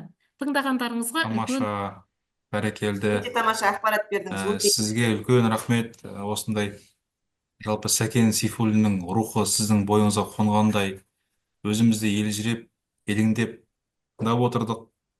Жер комиссиясының шешімі, жерді отарлауға қарсы шығу, аймақтарды алып қалу, Ақмола, Семей секілді маңызды аймақтардың қазақ жерінде қалуы, 28 жастағы Сәкен Сейфуллиннің кеңестің төрағасы болуы, қазақ тілі мәселесі, қазақ тілінің ресми тілге атануы секілді құнды мәліметтер біздің мұғалімдеріміз үшін, республика бойынша қатысып отырған 342 мұғалім үшін үлкен құнды материал болды деп ойлаймыз. Сізге үлкен рахмет. Ғылым жолында еңбектене беріңіз, еңбегіңіз жана берсін. рахмет. Жақсы, келесі семинарымыздың бөлімін жалғастырайық. Енді жаңа көріп отырсыздар, профессорларымыз сөйлеп кетті. Сәбит Жәнбек секілді, Сәуле Сүйіндікқызы секілді біздің мықты профессорларымыз Сәкен Сейфуллин тану ғылымы туралы айтып кетті, керемет айтты. Сіздерде мына құрметті мұғалімдер чатқа жазып отырсаңыздар болады өздеріңіздің пікірлеріңізді. Одан кейін екінші бір өтінер дүнием, бұл сіздердің жүздеріңіздің көріп отырғанымызды қалаймыз. Сол себепті барлығыңыз экрандарыңызды ашып қойсаңыздар, нұр үстіне нұр болады. Енді іс тәжірибе алмасу бөліміне келейік. Бұл жерде біздің республикаға танымал, белгілі, білікті мұғалімдеріміз сіздермен іс тәжірибе алмасатын болады. Алғашқы іс тәжірибе алмасу алаңындағы сөз сөйлейтін спикеріміз Батыс Қазақстан облысы Сәкен Сейфуллин атындағы номері 11-ші облыстық мамандандырылған мектеп-лицей интернатының қазақ тілі мен әдебиеті пән мұғалімі, педагог шебер, педагогика ғылымдардың магистрі, Ыбырай Алтын Сарин төсбелгісінің иегері Имашева Динара Иманбаевна сөз сөйлейді. Баяндаманың тақырыбы Орал қаласындағы Сәкен ашқан мектеп өткені мен болашағы. Қазір мен слайдты қосып жүрейін. Сіз сөйлей беріңіз, бастай беріңіз. Сәлеметсіздер ме, құрметті бүгінгі конференцияға қатысушылар, құрметті әріптестер. Бүгін сіздермен мынандай керемет басқосуда көргенімізге, сіздермен жүздескенімізге өте қатты қуаныштымын. Жалпы менің бүгінгі тақырыбым Орал қаласындағы Сәкен ашқан мектеп өткені мен болашағы. Мен өте қуаныштымын. Менің алдымда жаңа сөйлеп кеткен Сәуле Сүйіндікқызының менің ақпараты мен сол кісінің айтқан көптеген құнды мәліметтері менің бүгінгі сіздермен таныстырылымның әрі қарай жалғасы ретінде болатын сияқты. Енді жалпы өздеріңіз білесіңдер, Сәкен мен Батыс өлкесінің, соның ішінде Орал қаласының арасындағы бекем байланыс тарих қатпарларында мәңгіге сақталып қалған даусыз. Бүгінде облысымыздағы киелі қара шаңырақ 100 жылдық тарихы бар. Қаланың, қала берді әр ауылдың дарынды шәкірттеріне сапалы білім мен саналы тәрбие беріп отырған, мен жұмыс жасайтын дарынды балаларға арналған нөмірі 11-ші облыстық мамандандырылған мектеп-лицей интернаты көрнекті қоғам қайраткері, ақын жазушы, публицист, композитор Сәкен Сейфуллиннің атымен аталады. Жалпы Абай атамыздың сөзімен айтқанда, өлді деуге сыймайтын, себебі өлмейтұғын артында сөз қалдырған алаш ардақтыларының бірі де бірегейі бұл Сәкен Сейфуллин. Енді өздеріңізге мәлім, Сәкен Сейфуллиннің Оралға келген сапарын білесіздер. Батыс Қазақстан өңірінің соның ішінде нөмірі 11-ші мектеп тарихында атап өтетін маңызды оқиғаның бірі Сәкен Сейфуллиннің 1923 жылы 14 қазанда Орал қаласына іссапармен келгендігі. 22 жылдың қараша айында өткен Советтердің 3-ші съезінде Сәкен Сейфуллин небәрі 28 жасында халық комиссарлар кеңесінің төрағалығына сайланғандығын білесіздер. Жаңа айтылып өтті ол туралы мағлұмат. Әрі қарай жалпы Сәкеннің Орал сапары, Сәкеннің келуі бұл Оралдағы сол кезде келген журналистерге үлкен бір жаңалық болды. Мына Сәкен танушы Тұрсынбек Кәкішевтің еңбегінде Совнарком председателінің Оралға келуін асыға күткендер көп екен. Жаңалықтардың жаршысы журналистер алдымен жетіп Сәкеннен интервью алған екен деп өзінің бір еңбегінде көрсетіп кетеді. Жалпы Орал қаласына Сәкен не мақсатпен келді, не үшін келді? Енді осы Красный Орал газетіне жарияланған мақалада Сәкен Сейфуллин былай деп жазады. Орал өңіріне келу мақсатым сайлау барысын өткізу. Сонымен қатар губерниялық атқару комитетінің председателі Киселев Жолдаспен бірге ЖМПТ-дағы кеңестер съезіне қатысу дейді. Енді келесі слайдты ашсаңыз, біздің Сәкен Сейфуллиннің Орал қаласындағы Сәкеннің ізі жатыр. Бұл жерде мына Орал қаласының қақ ортасында Дом Карева, яғни Каревтер үйі деген көп жылдық тарихы бар үй бар біздерде. Бұл әлі күнге дейін сақталып тұрған өте тамаша біздің мақтаныш мекеніміз. Осы ғимаратқа Сәкен Сейфуллин 1923 жыл келгенде осы ғимаратқа орналасқан екен. Ал келесі суретте бұл Сәкен Сейфуллин ЖМПТ уезіне барған, сол ЖМПТ уезіне барған уақытта, кері қарай көрсетесіз слайдты. Сол ЖМПТ уезіне барған уақытта мына Ғазиз Кәрімов деген татар адамның үйіне орналасқан екен. Бүгінгі таңда әрине бұл үй жоқ, бірақ та Сырым аудандық мұражайында осы Сәкен Сейфуллиннің орналасқан үйі фотосуреті сақталып тұр. Енді жалпы Сәкен Сейфуллин Киселев Жолдаспен бірге 1923 жылы 18 қазан күні ЖМПТ уезіне барған. Бұл барғаннан кейін 22-24 қазан күндері жергілікті клубта съез өтеді. Оған орта дәрежелі оқуы бар 30-дан астам уәкіл қатысады. Жаңағы қатысқан уәкілдердің естеліктерінде Сәкен баяндама оқиды және Сәкеннің баяндамасы таза қазақ тілінде болады. Сол жаңағы естеліктерінде былай деп жазады, осы съезге қатысушылар, баяндама тыңдаушыларға өте ұнады. Сәкеннің сөйлемдері маржандай таза екен деп, жаңа керемет пікірлер қалдырып кеткен екен. Енді сіздердің алдарыңызда назар аударсаңыздар, бұл Сәкеннің еш жерде жарияланбаған суреті, ЖМПТ сапары барысында көрнекті қоғам қайраткерін фотоға түскен екен. Сол фотосурет бүгінгі таңда Сырым аудандық мұражай қорынан сақталып тұр. Жаңа мұражай қорының меңгерушілері, сол мұражай қорының қызметкерлері бұл суретті Сәкен Сейфуллиннің еш жерде жарияланбаған суреті ретінде сақтап отыр. Енді жалпы Сәкен Сейфуллиннің Орал қаласына келу сапарын және Орал қаласына келу сапарының ең басты үлкен бір елімізге қалдырған мүддесі бұл Орал қаласындағы мектеп ашу туралы ұсынысы.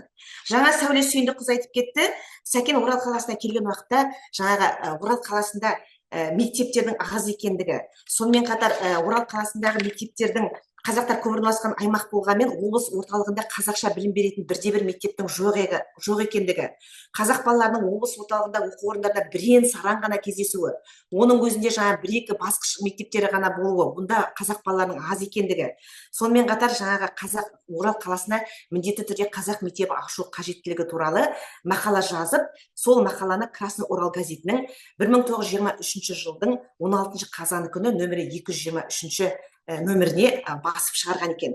Осы мақалада жаңа білім беру мәселесі көп тоқталған. Сонымен қатар қазақ мектебін ашу туралы ұсыныс енгізгені мұрағат материалдарына белгілі. Енді осы Сәкен Сейфуллиннің ұсынысы қабылданып тек қана бір жыл өткеннен кейін 1924 жылы Қазақ СССР халық комиссарлар кеңесінің төрағасы Сәкен Сейфуллиннің ұсынысымен Орал қаласында 1-ші және 2-ші дәрежелі 7 жылдық қазақ мектебі болып ашылады. Ең алғаш ашылған уақытта бұл мектепке Гурьев, Илец, Калмыкова, ЖМПТ және басқа да уездердің балаларымен толықтырылған екен бұл мектеп. Бұдан әрі қарай Келесі слайдта Батыс Қазақстан облысының мемлекеттік мұрағатында, яғни бұл мемлекеттік мұрағатында Қызыл ту газетінің 1925 жылы 16 сәуірдің нөмірі 26 санында ғана, яғни бірнеше ай өткеннен кейін тұңғыш рет Оралда 7 жылдық қазақ мектеп интернаты ашылғандығы туралы мақала жазылған. Және осы мақалада бұл мектептің ашылуының мақсаты қазақ балаларын өз ана тілдерінде оқытуды жақсарту, шалғай аудандарында тұратын еңбекшілердің балалары интернатта жатып білім алуына мүмкіндік жасау, оқу тәрбие процесін кеңейту үшін материалдық техникалық базасын жасау деп атап көрсеткен. Міне осы мақсатты біздер әлі күнге дейін мектептің ашылғанына биыл 100 жыл болды. 100 жылдығымызды осы бір жыл бойы тойлап, кешегі 8 қараша күні 100 жылдықтың үлкен бір іс-шарасын қорытындыладық. Осы мақсатты біздер әлі күнге дейін ұстанып келе жатырмыз. Біздің алмағайып, неше түрлі алмағайып заманда, соғыс уақытында, ашаршылық уақытында, қандай да бір кезеңдерде болсын, тіпті кеше кеңес одағы кезінде мына қалада барлық қазақ мектептің барлығы жабылып, жалғыз ғана қазақ мектебі болып, мына біздің өзіміздің осы Сәкен ашқан 11-ші мектеп қалған екен. Және осы ана тілді жақсарту мақсатында көптеген еңбек сіңіріп келе жатқан мектеп. Сонымен қатар шалғай аудандардағы дарынды балаларды оқытатын мектеп-интернат кешені біздің осы 11-ші мектебіміз. Енді әрі қарай жалпы мектебімізге бірден мектеп ашылған уақытта мектепке Сәкен Сейфуллиннің атын берген жоқ. Бұл Сәкен Сейфуллиннің аты 1964 жылы 29 сәуірдегі еңбекшілер депутаттарының Орал облыстық кеңес атқару комитетінің қарары бойынша осы жылдың 22 мамырда Қазақ КСР министрлер кеңесі қаулысына сәйкес Сәкен Сейфуллиннің аты берілді. Бұл әрине ақынның 70 жылдық және мектебіміздің 40 жылдығына орай мектепке Сәкен Сейфуллиннің аты берілген екен. Енді әрі қарай жалпы келесі слайдты ашсаңыз, енді жалпы Сәкен Сейфуллиннің есімі біздің мектебімізде әрқашанда ардақты. Мектебіміз Сәкен Сейфуллиннің есімін ардақтап, Сәкеннің туған күні 15 қазан күні, Сәкеннің дүниеден өткен күні жаңағы 25 ақпан күндері үнемі ол кісіні еске алып отырамыз. Соған байланысты жалпы Сәкеннің есімін ардақтау бағытында біздің мектебімізде көптеген іс-шаралар жүргізіледі. Мысалы 1994 жылы Сәкен Сейфуллиннің 100 жылдық және мектебіміздің 70 жылдық мерейтойы қарсаңында мектебімізде Сәкенге арналған мұражай ашылды. Аша қойсаңыз, келесі слайдты ашсаңыз болады. Келесі слайдты ашсаңыз болады. Мына мектебіміздің мұражайы, бұл мектебіміздің мұражайы 3 бөлімнен тұрады. Осы бөлімнің төргі бөлімінде Сәкенге арналған арнайы бөлме бар. Сол бөлмеде Сәкеннің суреттері әр кезеңде түскен, Сәкенге арналған бюст және сонымен қатар Сәкеннің суреттері, шығармашылығы туралы оқушыларға, мектепке келушілерге көптеген құнды ақпараттар беріледі. Енді әрі қарай біздерде осы жылы Сәкен Сейфуллиннің 100 жылдығына орай, мектебіміздің 70 жылдығына орай Сәкенге арналған мектептің алдына ескерткіш қойылды. Бұл ескерткіштің авторы Юрий Дүйсенғалиұлы Баймұқаш. Бұл біздің мектебіміздің мақтанышы. Бұл ескерткіш біздің мектебіміздің алдында тұр. Бұдан кейін келесін аша қойыңызшы. Бұдан кейін жалпы осы мектебімізде Сәкеннің өмір жолы, Сәкеннің қайраткерлігін, Сәкеннің шығармаларын, Сәкеннің өлеңдерін оқушыларға білдіру, таныту мақсатында орта буын және жоғары сыныптардың оқушыларына арналған Сәкентану арнайы курс жүргізіліп жатыр. Бұл курстың авторы мен өзіммін. Бұл курс бірнеше жыл жүргізіліп, оқушыларға Сәкентану бағытында үлкен еңбектер атқарылып жатыр. Бұдан кейін жалпы биыл біздің мектебімізде Сәкеннің 100 жылдық мерейтойы деп айттым. Келесі слайдты. Сәкен Сейфуллиннің 85 жылдық және мектебіміздің 115 жылдық мерейтойына орай мектебімізде Сәкен мектебі деген кітап жарық көрді. Бұл кітапта жалпы мектептің өсу сатысы, немесе өткен тарих ұрпаққа өнеге, жаңа өрлеу жылдары, болашақ бүгіннен басталады деген бөлімдерден тұрады. Келесі слайдымызда осы кітаптың жалғасы ретінде биыл мектебіміздің 100 жылдығына, Сәкен Сейфуллиннің 30 жылдығына орай Сәкен мектебі ғасыр биігінде атты осы кітаптың жалғасы іспеттес тағы да кітабымыз жарық көрді. Әрі қарай жалпы дәстүрлі қалалық және облыстық Сәкен оқулары Сәкен Сейфуллиннің, мына мен экранда бассаңыз, Сәкен Сейфуллиннің туған күніне, яғни 15 қазан күніне орай дәстүрлі облыстық Сәкен оқулары мектебімізде жыл сайын оздырылып отырады. Бұл жерде оқушылар 4 номинация бойынша бағын сынайды. Ақынның прозалық шығармаларынан, өлеңдерінен, поэмаларынан үзінді жатқа оқу, ақын өлеңдерін жатқа оқу, жас ақындардың Сәкен рухын арнап шығарған жеке өлеңдерін мәнерлеп оқу, Сәкен шығармашылығынан сурет салу және Сәкен әндерін орындау. Және сонымен қатар осы біздің дәстүрлі облыстық Сәкен оқуларында әділ қазылық ететіндер, бұлар мына облысқа танымал облыстың жаңағы жоғары оқу орындарындағы жұмыс жасайтын профессорлар, сонымен қатар танымал мұғалімдер, танымал адамдар осы дәстүрлі Сәкен оқуларында оқушыларға қазылық етіп, оқушылардың білімін, оқушылардың біліктілігін, оқушылардың жалпы шығармашылық қабілеттерін байқайды. Келесі жалпы біздерде сонымен қатар биыл мектебіміздің мерейлі мектебімізге 100 жыл, осыған орай Сәкен есімін ардақтау мақсатында мынау атаулы медаль жасалды. Бұл атаулы медаль Сәкен Сейфуллиннің туған күніне орай жасалып отыр. Мектепте жұмыс жасағандарына 25 жылдан астам жұмыс жасаған ұстаздарға және осы мектепте жұмыс жасап абыройлы зейнеткерлік демалысқа жеткен ұстаздарға осы медаль таратылды биыл. Бұдан кейін келесі біздерде тағы да жасалып жатқан шара, бұл мектептің оқушыларына және мектептің қызметкерлеріне мынандай значок белгілері, бірінші значок белгі мектептің ұстаздарына таратылса, одан кейінгі мына белгі және ленті мектептің оқушыларына биыл таратылып, мектебіміздің мерейін арттыру жолында, мектебіміздің 100 жылдығына орай ұйымдастырылған шараларды көрсету бағытында жұмыстар жүргізіліп жатыр. Енді мектебіміздің болашақ туралы айтсақ, жалпы мектебіміз біздің мерейлі мектеп, республикаға танымал мектеп, даму бағытымыз дарынды, бәсекеге қабілетті, әлемдегі өзгерістерге бейім, қазақстандық зияткерлік әлеуетін қалыптастыруға және шығармашылық ықпалын дамытуға ықпал ету. Осы бағытта келесін ашсаңыз, осы бағытта мектебімізде көптеген іс-шараларға қатысып, республикалық, облыстық іс-шараларға қатысып көптеген нәтижелерге жетіп жүрміз. Бұның барлығын айтуға үлкен уақыт керек. Енді жалпы өзімнің бүгінгі таныстырылымымды мынау Сәкен Сейфуллиннің мына өлең жолдарымен аяқтасам деймін. Сәкен Сейфуллин айтады ғой, біз қаладық қиындықпен кең сарайға іргені, біздің тілек сол сарайға кейінгілер кіргені дейді. Жалпы өркениетті елдің өрендері көрнекті қоғам қайраткері, ұлт зиялысының атына да, затына да шаң түсірмей, келер күндердің көш керуенінде жүрек түкпірінде жарқыратып сақтауға керек. Өйткені Сәкен абыз, Сәкен ақын, Сәкен біздің халқымыздың рухы. Сәкен есімін ардақтап жүрейік. Тыңдағандарыңызға көп-көп рахмет. Бәрекелді, рахмет. Құрметті Динара Иманбаевна, сіздің баяндамаңыз өте тұшымды, мағыналы болды. Әсіресе Сәкеннің ізі қалған үй, Сәкеннің баяндамасы, сөзі маржандай болған таза деген құнды сөздер болды. Сәкеннің түпнұсқа суреті, мектеп ашу тарихы, Сәкен оқулары, Сәкен тану ғылымының мектеп қабырғасына дамуы секілді іргелі концептуалды мәселелер бүгінгі оқыту ісіне қажетті деп есептейміз. Басқа да мекемелер, басқа да оқу орындары осы сіздердің тәжірибелеріңізді алып, өздеріне қолданады деген үлкен сенімдеміз. Рахмет сізге. Рахмет. Жақсы, біздің семинарымызды жалғастырайық. Келесі сөз кезегі Атырау облысы номері 19-шы Қаншатбаев атындағы мектеп гимназиясының қазақ тілі мен әдебиеті пән мұғалімі, педагог шебер Қыдырова Бақытгүлге беріледі. Баяндаманың тақырыбы Сәкен Сейфуллиннің сырсандық өлеңін оқытудың тиімді жолдары. Қосылды ма екен Бақытгүл апайымыз?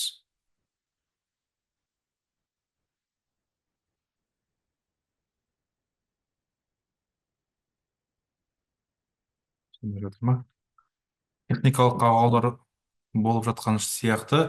Келесі ол кісі дайындалғанша келесі спикерімізге сөз берейік. Сәлеметсіз бе, қайырлы күн. Саламатсыз. Жақсы. Бастай беріңіз, мен қазір слайдыңыз болса. Сәлеметсіздер ме? Халдеріңіз қалай, жақсы ма? Бүгінгі конференцияға қош келдік бәрімізде. Сәкен Сейфуллиннің 130 жылдығына орай өтіп жатырған конференциямыздың бүгінгі күнгі барлығыңызға сәттілік тілеймін. Сәкен Сейфуллиннің сырсандық өлеңін оқытудың тиімді жолдары атты мектеп бағдарламасында Сәкеннің сырсандық өлеңін өтуіне байланысты өз тәжірибеммен бөліспекпін. Қазақ әдебиетінің негізін қалаушы, жалынды ақын, айбынды күрескер, қоғам қайраткері Сәкен Сейфуллиннің өмір жолы мен өнерпаздығына, шығармашылығына көз салғанда қазақ әдебиетінің көп қырларын аңғарамыз. Қазақтың ұлы даласының дәл кеудесінде жаратылыстың ғажап үзігі, сүмбіл қарағай, айна көл, Зеңгір-таудың басын бір жерге қосқан алып бөріктей Көкшетау ерекшеленсе, ал поэзияның биік шыңында адалдық, ақ көңілдік, кішіпейілділік, ар азығына кір келтірмеушілік, шын адам деген құрметті атты таза сақтаған ғаламат лирик ақынның сұлу жанынан өрілген Сәкен Сейфуллиннің сырсандық өлеңі дараланады. Сәкен Сейфуллин өлең жазғанда шын болған оқиғаға өзінің көзқарасын, басында кездескен қуаныш қайғысын, күйініш сүйінішін байланыстырып жазады. Бұл сырсандық өлеңі 1926 жылы жазылған. Ақын өлеңін досқа жазылған хат деп атаған. Сәкен бұл өлеңінде шынайы, адал достықты тілге тиек еткен. Адам үшін құнды байлық достықты жырлайды. Лирикалық кейіпкер ақынның өзі достық сезімін құзды шыңға, нулы шатқалға, мөлдір суға, қымбат жасауға ұқсатып, дос көңілін шыңдағы қоймаға, алтын сарайға балайды. Жанама жағымсыз достарды қаламайды. Алтын сарай шын достыққа нағыз дос ие болады дегенді айтады.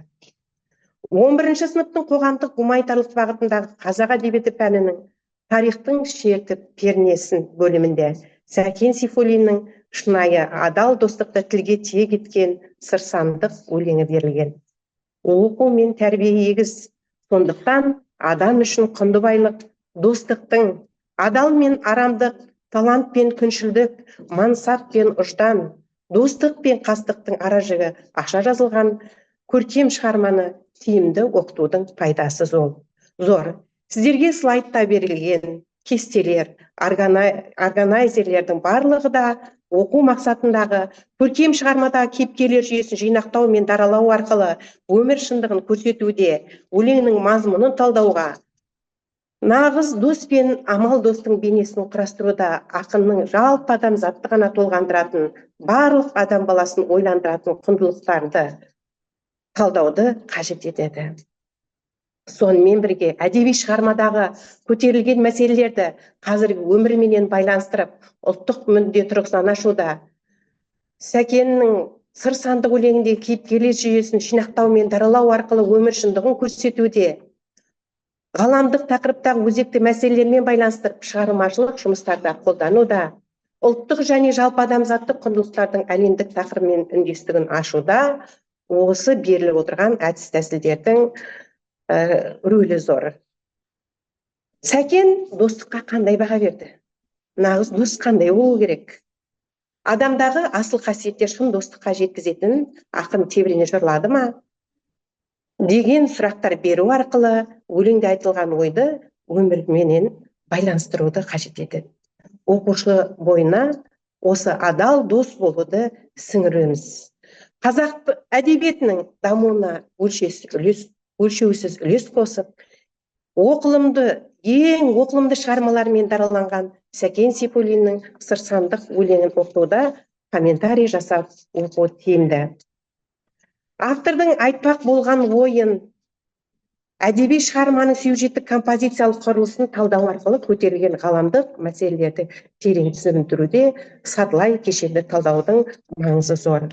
Сонымен бірге шығарманың идеясын көркемдік эстетикалық құндылық тұрғысынан талдап, әдеби эссе жазуда раф әдісінің тиімдігі, онда оқушы рөлге ене отырып, аудиториясына формасы бойынша тақырыпты қозғап тереңірек талдау жазады. Нағыз досқа, амал досқа қандай іс-әрекеттер лайық? Нағыз дос, амал дос қандай қасиеттерге ие болуы тиіс? Нағыз дос, амал дос нені аңғара алуы тиіс? Нағыз дос, амал дос қандай қадамдарға бара алады? Нағыз достан, амал достан не күтеміз? Деген сауалдар арқылы да, сонымен бірге комментарий жасап түсініктерін айту үшін мына тілдік бірліктерді де ұсынылған тиімді. Менің ойымша, себебі мен оны былай түсіндіремін. Оны мен мына мысалдармен, фактілермен дәлелдей аламын. Осыған байланысты мен мынандай шешімге келдім. Деп ақынның сипаттауындағы адал дос пен амал достың бейнесін ашудың маңызы зор. Сонымен бірге оқушылардың сөйлеу мәдениетін қалыптастыруда ашық микрофон әдісі арқылы кейіпкер бейнесін бүгінгі өмір шындығымен байланыстыра отырып өз ойын білдіруге болады. Достық адамдардың бір-біріне адал, бір мүдделі, ортақ көзқараста болатын қасиеті. Өмірге деген көзқарасы, ортақ дүниетанымы деңгейлес, бір-бірімен дос бола алады. Өлеңді оқи отырып, автордың дос көңілдің шындығын қоймаға, алтын сарайға бағалайтын байқаймыз. Осылайша қазақтың көрнекті ақыны, қазақ қоғамының қайраткері Сәкен Сейфуллиннің сырсандық өлеңі достықтың баға жетпес үлгісін көрсетті.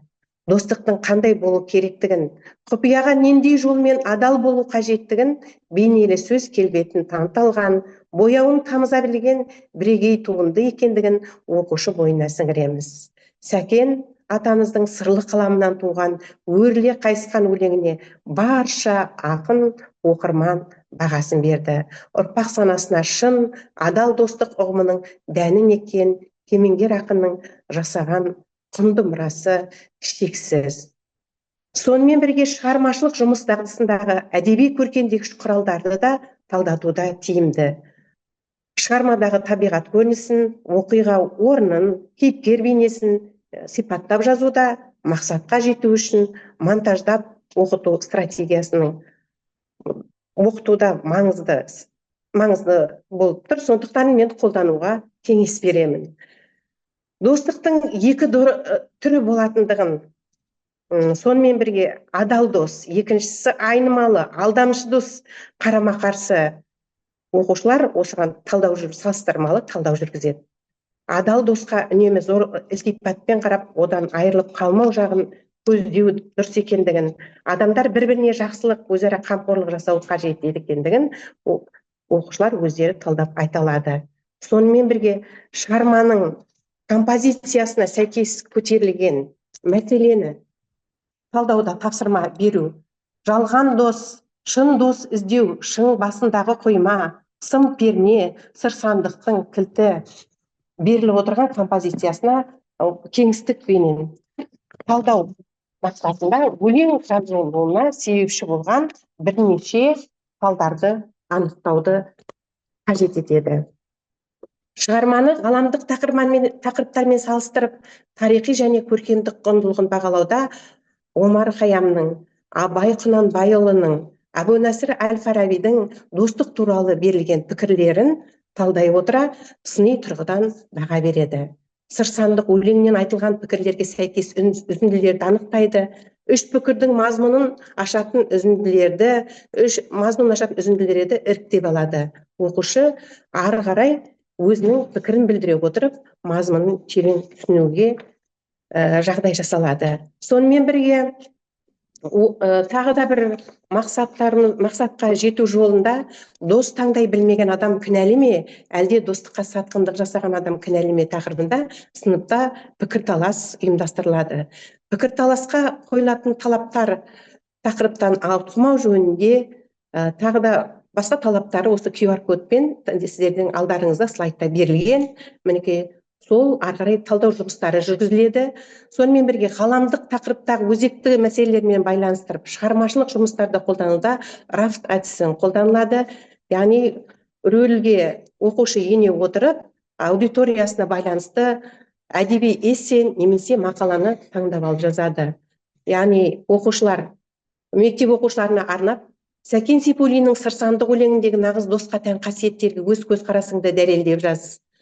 Студенттерге арнай отырып, аудиториясына байланысты әдеби эссе «Сен маған досыңды көрсет, мен сенің кім екеніңді айтып беремін» деген тақырыпта әдеби эссе жазатын болса, тілші рөліне еніп, жалпы халыққа арнап, шын достық жас жалғамайды, ұлтқа, дінге, нәсілге бөлінбейді тақырыбында аймақтық газетке мақала жазыңыз деген тапсырманы шетінен таңдап алады екен.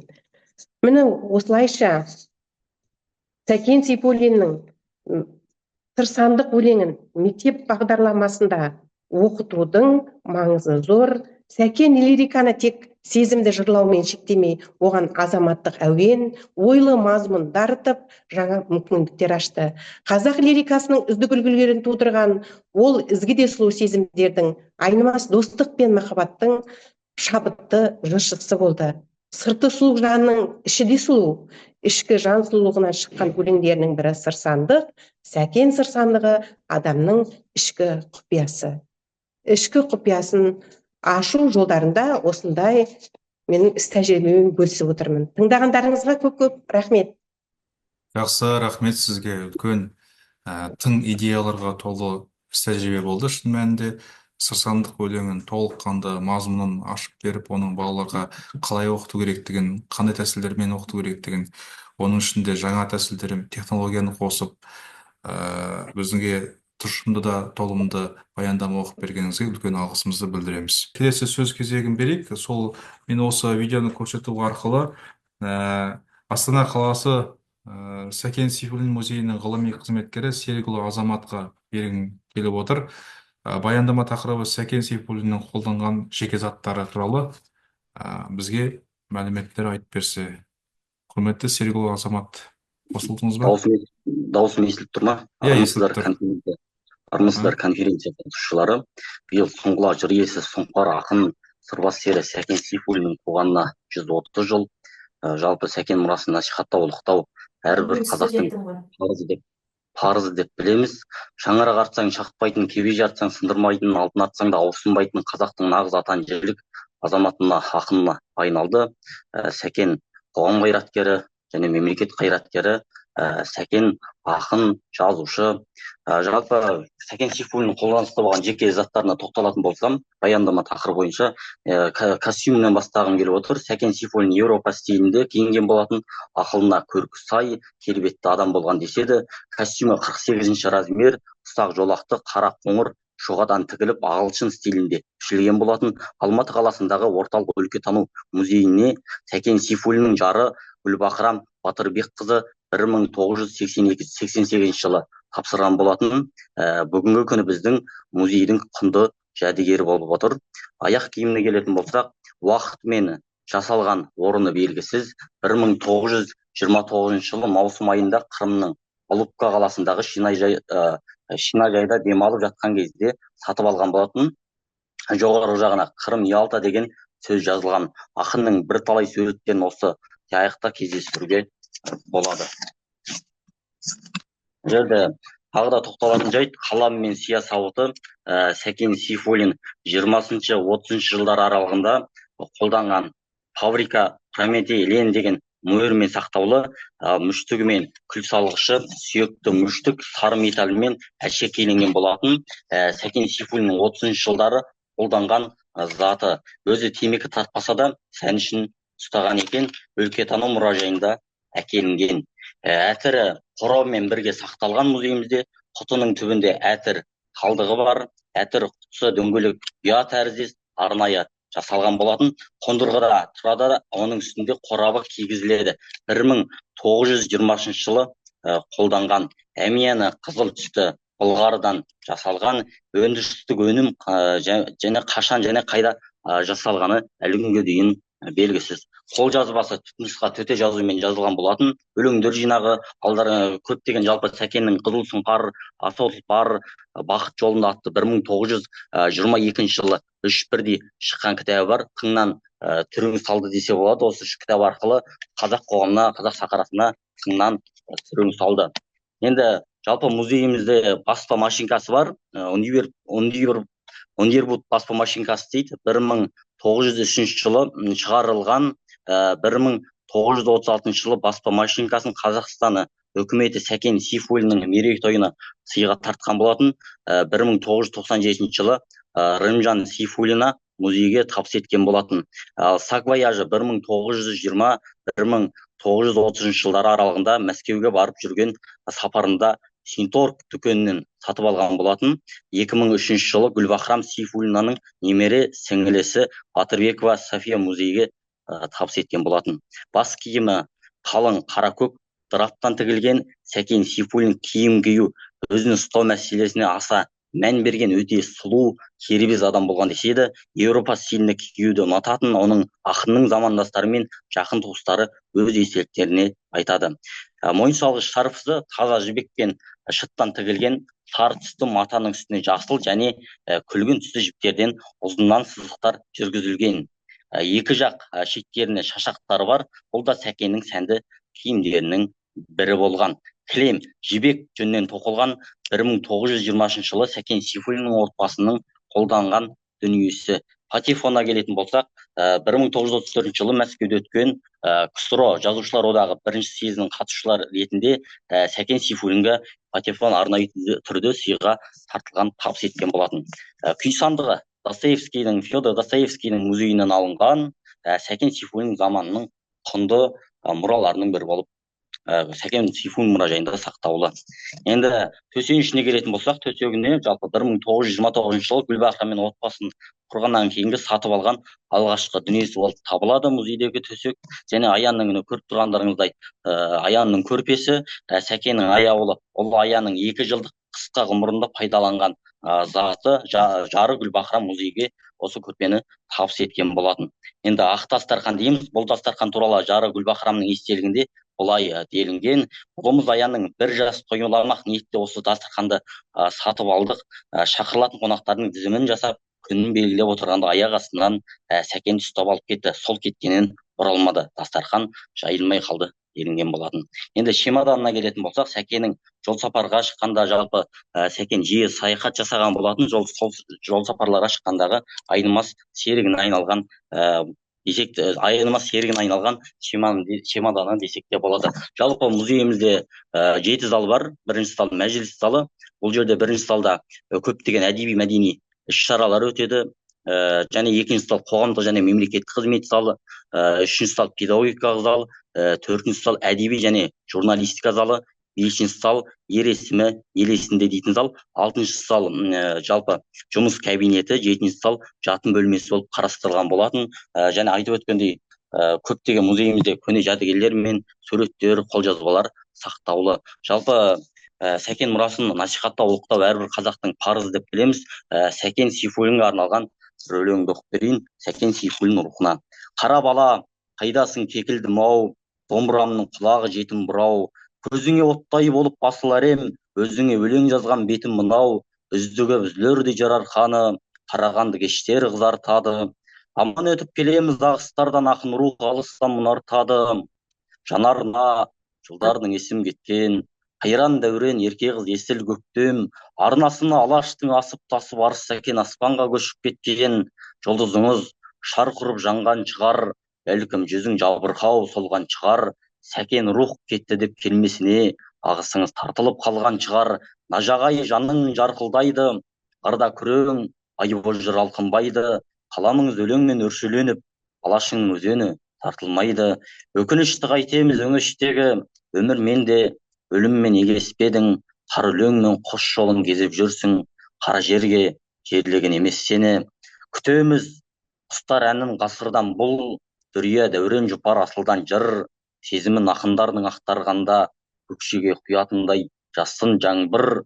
Құмартып сұлу сазға жанға шанда, әніңді әуелеген жалғассам ба, басына қара таудың қолын бұлғап, қараймын аспан жаққанда санда, астырып жылғалардан жыр құлашын, үйірі арғымақтар шұрқырасын, күркірейді өлеңнің күтіретімен, күл төгіндей қасқайып құлпытасың деген келеді. Жалпы Сәкен мұрасын насихаттау, ұлықтау әрбір қазақтың парыз деп білемін. Назарларыңызға рахмет.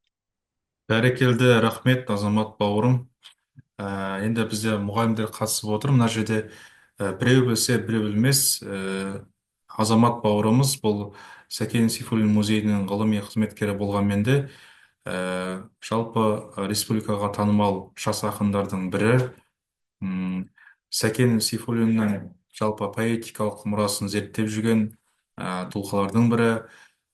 Өзі де ақын болғаннан кейін ақынның жанын терең түсініп, терең ұғынды деп ойлаймыз. Сіздерге өте құнды мәліметтерді көрсетті деп ойлаймыз.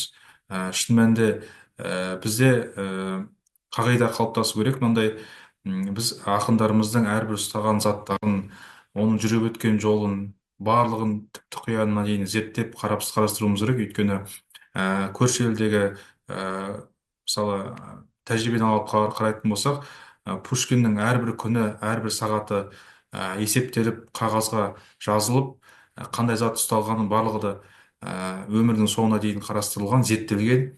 Бізде осы тұрғыда сәл ақсап жатқан жайымыз бар, шынымен де, шындыққа тура қарайтын болсақ. Ал енді Азамат секілді осындай бауырларымыз бұл осындай мұраларды келесі бір ұрпаққа жеткізуге мол септігін тигізеді деп ойлаймыз. Жақсы, сіздің баяндамаңызға үлкен рахметімізді айтамыз. Бізде енді шамамен 1,5 сағаттай семинарымыз болып жатыр. Енді сәл шыдаңыздар. Бізде соңғы спикеріміз қалды. Соны сол мұғалімімізді тыңдап алайық. Келесі сөз кезегі Жамбыл облысы Шу ауданы Шу қаласы Сәкен Сейфуллин атындағы орта мектеп мұғалімі Ниязалиева Айша Нұрлановнаға беріледі. Баяндама тақырыбы Сәкен Сейфуллиннің Ақсақ киік өлеңін оқыту әдістері.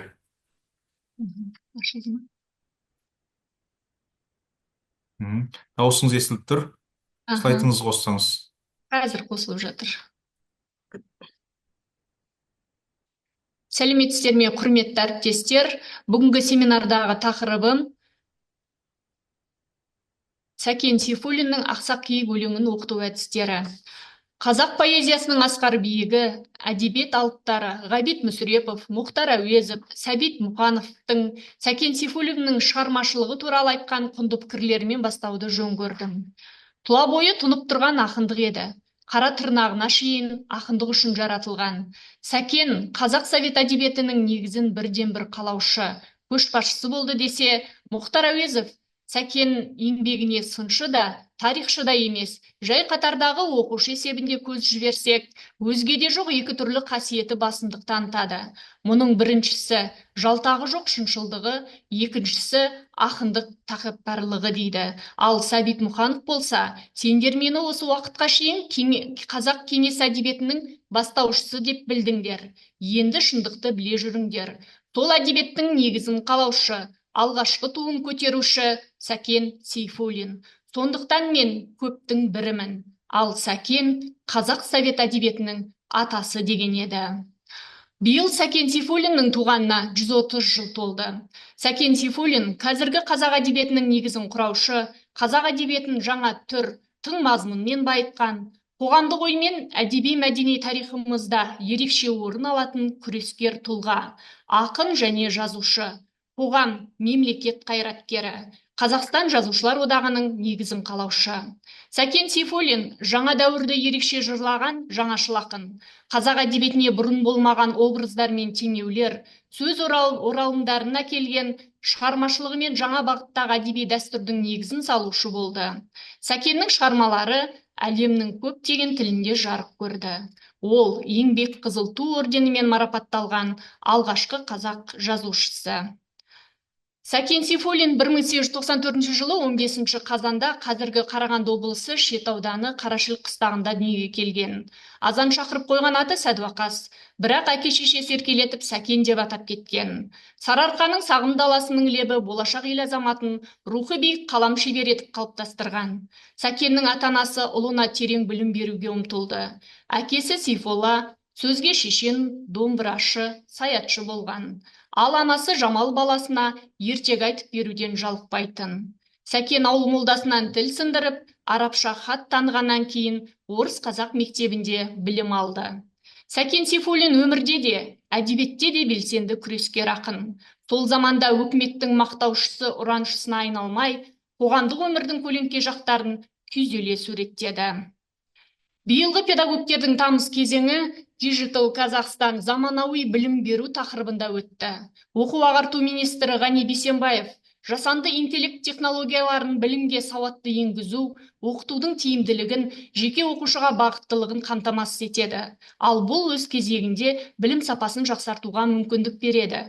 Заманауи технологиялар педагогтерден білім беру процесін ұйымдастыруда жаңа ұстанымды талап етеді, және оны тиімді қолдануға білімді берудің барлық деңгейлері дайын болуы тиіс деген еді. Цифрлық сауаттылық бүгінгі заман талабы. Бүгінгі менің семинардағы Тақырыбым Сәкен Сейфуллиннің Ақсақ киік өлеңін оқытудағы әдісім, яғни жасанды интеллект пен комикс екеуін ұштастыра отырып, сабақ барысында қолдану. Жасанды интеллект дегеніміз не? Бұл адам жасаған және табиғатта кездесетін нәрсе. Ал интеллект бұл адамның психологиялық құрамдас бөлігі, бейімделу, тәжірибе жинақтау, көру, қоршаған ортамен байланыс жасау. Қазіргі таңда оқушының ең қызға оқитыны комикстер. Комикс дегеніміз идеяларды, бейнелерді сурет арқылы жеткізетін, шығармамен визуалды ақпаратты қатар қолданатын тиімді әдіс. Сабақ барысында оқушының бойына тыңдалым, айтылым, жазылым және оқылым дағдысын қалыптастырамыз. Арқаның бетпақ деген даласы бар, бетпақ шөл, ойлы қырлы панасы бар. Сол шөлде ел жоқ, күн жоқ өсіп өнген, жәндіктің киік деген баласы бар. Бетпақта қысы жазы ел болмайды, ел жайлау, өзен яки көл болмайды. Бұтасы қу баялыш қара жусан, көкала бетегелі бел болмайды. Жалғыз-ақ ел жолында көшіп өтер, асығып қар суымен есіп етер. Қаптасып көшкен елмен дамыл алмай, мергендер аң ауласып кәсіп етер. Мергендер дамыл алмай киікті атқан, ауылды қан сасып топырлатқан. Киікті ойлаймай таусылар деп, азайып бірте-бірте келе жатқан. Бөкеннен сұлуаңды мен көрмедім, өзге аңға жануарды тең көрмедім, көздері мөлдіреген ақ бөкенді адамның баласынан кем көрмедім. Азайды соңғы кезде байқұс бөкен, мың-мыңнан баяғыда өреді екен. Бұл күнде келе жатқан жолаушыға кез келді, анда-санда саяқ некен. Бетпақта келе жатты ақсақ киік, сандалып, қаңғырақтап басын иіп, пана іздеп шыбынжанға сүйретіліп, мергеуінің кеудесіне оғы тиіп. Тамады қара жерге аққан қаны, қиналып ентігеді шыбынжаны, боялып ақ денесі қызыл қанға, келеді әлі кетіп жығылғалы. Жапанда еш сая жоқ шыбынжанға, моншақтап жерге тамған қызыл қанға, жапанда басын сүйер тірі жан жоқ, әл кетіп сорлы киік жығылғанда. Ботакөз сахарада қына терген, кім екен жапан түзде сені көрген, аяныш сезімі жоқ бір қазақ-ау, дәл көздеп жүрегіңе атқан мерген. Сәкен Сейфуллиннің Ақсақ киік өлеңін комикс арқылы оқыту бұл оқушылардың шығарманы қабылдауын жеңілдетіп, оқушылардың қызығушылығын арттырады. Комикс формасы оқушылардың поэзияны визуалды түрде түсініп, шығарманың идеясын тереңірек сезінуге көмектеседі. Өлеңнің әрбір шумағын немесе негізгі оқиғаларын бөліп алып, комикс кадрлары арқылы түсіндіруге болады. Оқушылармен бірге әр кадрға арнап, қысқаша түсініктеме жазып, бірлесе отырып, өлеңнің идеясын ашуға болады. Оқушыларды топқа бөліп, әр топқа бір кадрды немесе үзіндіні бейнелеуді тапсыруға болады. Әр топ өзіне тиесілі үзіндіні өз ойларынша суреттеп, өлеңнің мазмұнын ашуға тырысады. Оқушылардың өлең мазмұнына сәйкес сурет салуы, олардың шығармашылық қабілеттерін дамытып, қиялын кеңейте түседі. Әр кадрдың мазмұны арқылы өлеңнің негізгі идеясын ашуға тырысады. Мысалы, табиғаттың көркемдігін түсіну, киіктерді қорғау, адам мен табиғат арасындағы байланыс. Қорытындылай келе, қазіргі заманның мұғалімі жаңа технологияларды меңгеріп, шәкірт алдында терең білім мен жан-жақты білікті тұлғасымен дараланып, қадірленуі тиіс деп түсінемін. Бүгінгі ұсынған сабағымда комикстерді қолдану әдісі арқылы шығарманың тақырыбы мен идеясын ашуға, оқушылардың қызығушылығының артуына, шығармашылықпен айналысуына ықпал етеді. Осы орайда ұлттың рухани көсемі болған Ахмет Байтұрсынов, мұғалім әдісті көп білуге тырысу керек, оларды өзіне сүйеніш, қолғабыс нәрсе есебінде қолданбау керек дегендей, оқу тәрбие үрдісінде жаңашыл ұстаздың алға қойған шарттарының бірі әдіс тәсілдерді тиімді пайдалана отырып, білім сапасын арттырамыз деп ойлаймын. Осы орайда мен айта кетейін, мен Жамбыл облысы Шу қаласындағы Сәкен Сейфуллин атындағы орта мектебінің мұғалімімін. Біздің мектеп 1958 жылы осы Сәкен Сейфуллин ақынымыздың атымен аталып келеді. Қазіргі таңда мектебімізде Сәкен Сейфуллиннің 130 жылдығына байланысты түрлі іс-шаралар өткізіп жатыр. Мысалы, Сәкен сарқылмас жырдың дариясы атты әдеби сазды кеш өткізіп, Жамбыл телеарнасының жүргізушілерімен және телеарнасының түсірілімімен осы іс-шарамыз кең көлемде, облыс көлемде таралды. Назар қойып тыңдағандарыңызға көп рахмет. Бәрекелді, рахмет Айша Нұрланқызы. Құнды мәліметтер айттыңыз. Әсіресе әдебиетті оқытудың тың әдістемесінде бөлісіп отырсыз. Бұл енді Ақсақ киік шығармасын комикс арқылы оқыту деген жаңа технологияны меңгерту, республика бойынша тарату. Бұл енді шын мәнінде оқушыларға өте қажетті, өте құнды мәліметтердің бірі. Өйткені қазіргі бала бейне мен сөзді біріктіре отырып оқығанды жақсы көреді, соны құптайды. Сізге үлкен алғысымды білдіремін. Жақсы, енді бүгінгі біздің семинарымызда, республикалық семинарымызда қорытындылайтын болсақ, белгілі ғалым, белгілі ақын, қоғам және мемлекет қайраткері Сәкен Сейфуллиннің 130 жылы толуына орай ұйымдастырылған Ыбырай Алтынсарин атындағы ұлттық білім академиясының республикалық семинары осымен аяқталды. Айша Нұрланқызы, сіздің даусыңыз қосылып тұр. Шешілсаңыз. Жалпы, Мен сіздерден бір сұрайын дегені, менің слайдым жаңа көрінді ма сіздерге? Көрінді, иә, мен қосып отырдым. Жақсы, рахмет. Жақсы. Белгілі ғалым философия ғылымдарының докторы Тұрсынбек Кәкішұлының қаржылы зерттеулерінің нәтижесінде Сәкеннің тіл туралы жазған 9 мақаласы бізге жеткен болатын. Саяси жағдайға байланысты көп құнды еңбектері жоғалып кетті. Мәселен, 1923 жылы 15 қаңтарда жазған «Қазақты қазақ дейік, қатені түзетейік» деген еңбегінде Сәкен Сейфуллин былай деп жазған екен: біздің бір үлкен кемшілігіміз, басқа жұрттан бұрын өзімізді киргиз дейміз. Біздің Қызыл Қазақстан журналы орысша Красный Киргизстан деп аталады. Егер де біздің қазақ бұл қатені түзетем десе, оп-оңай түзетіп әкетер еді деп айтқан екен. Бұл енді тарихи құжаттарға негізделген. Содан бастап, мінекей бүгінгі таңда сондай қажырлы еңбектің арқасында біздің ұлтымыз қазақ деп ресми түрде аталып кетіп отыр.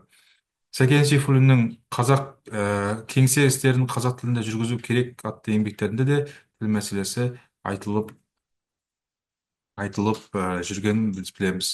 Және осы жоғарыда айтып кеткен біздің спикерлеріміздің, Сәуле Сүйіндікқызының, Сәбит Жанбек ағамыздың, басқа да біздің мұғалімдеріміздің барлықтарының баяндамалары өте құнды, мәліметтері өте біз үшін, мұғалімдер үшін аса қажетті деп ойлаймыз. Әсіресе қорытындылай кетсек, тұрмыс романындағы постмодернизм стилімен талдаған Сәбит Жанбектің жаңа баяндамасы, жер комиссиясының шешілуі туралы айтылған спикерлеріміздің сөздері барлығы да бүгінгі семинарымыздың жоғары дәрежеде өтуіне себепкер болғанын атап айтуымыз керек. Одан кейін Сәкен Сейфуллиннің өзі ашқан мектепті жұмыс істеп, бүгінгі таңда өзінің тәжірибесін бөлісіп отырған спикерлеріміз де болды. Шығармаларды тың тәсілмен зерттеп, оны оқушыларға ұсынып отырған, өзінің тәжірибесін ұсынып отырған мұғалімдеріміз болды. Баршасына өзіміздің үлкен алғысымызды, ұлттық білім академиясының атынан үлкен ризашылығымызды білдіргіміз келеді. Осымен біздің бүгінгі семинарымыз, 2 сағатқа созылған семинарымыз аяқталды. Осы бүгінгі семинардың толық нұсқасы видео ретінде Ыбырай Алтынсарин атындағы YouTube каналына шығатын болады. Бұйырса, осы алдағы уақытта содан сіздер көре аласыздар толыққанды. Сол жерде слайдтар, сол жерде видеолар барлығы сол жерде көрсетіледі. Сондықтан да егер де басында кіріп, одан кейін соңында кіре алмай қалсаңыз, немесе соңында кіріп басын көре алмай қалсаңыз, сол жердегі YouTube желісіндегі толық видеоны көрсеңіздер болады. Одан кейін тағы да бір айтатын мәселе, бізде Ыбырай Алтынсарин академиясының бізде сайты бар. Сол сайтында біздегі бүгінгі таңда оқыту тәрбиесі жөніндегі көптеген әдістемелік нұсқаулықтар, ұсынымдар берілген. Ғылымды дамытуға, мектептегі жалпы оқу тәрбиесіне қатысты көптеген құнды материалдар бар, соны ашып қарасаңыздар да нұр үстіне нұр болатыны сөзсіз. Сол себепті біз бүгінгі мұғалімдерімізге мінекей 300-ге тарта 400-ге тарта мұғаліміміз қатысып отыр. Тапжылмай көріп өзінің пікірін білдіріп отырған барлық мұғалімдерімізге алғысымыз шексіз. Сау саламатта болыңыздар. Бүгінгі конференциямыз осымен аяқталды.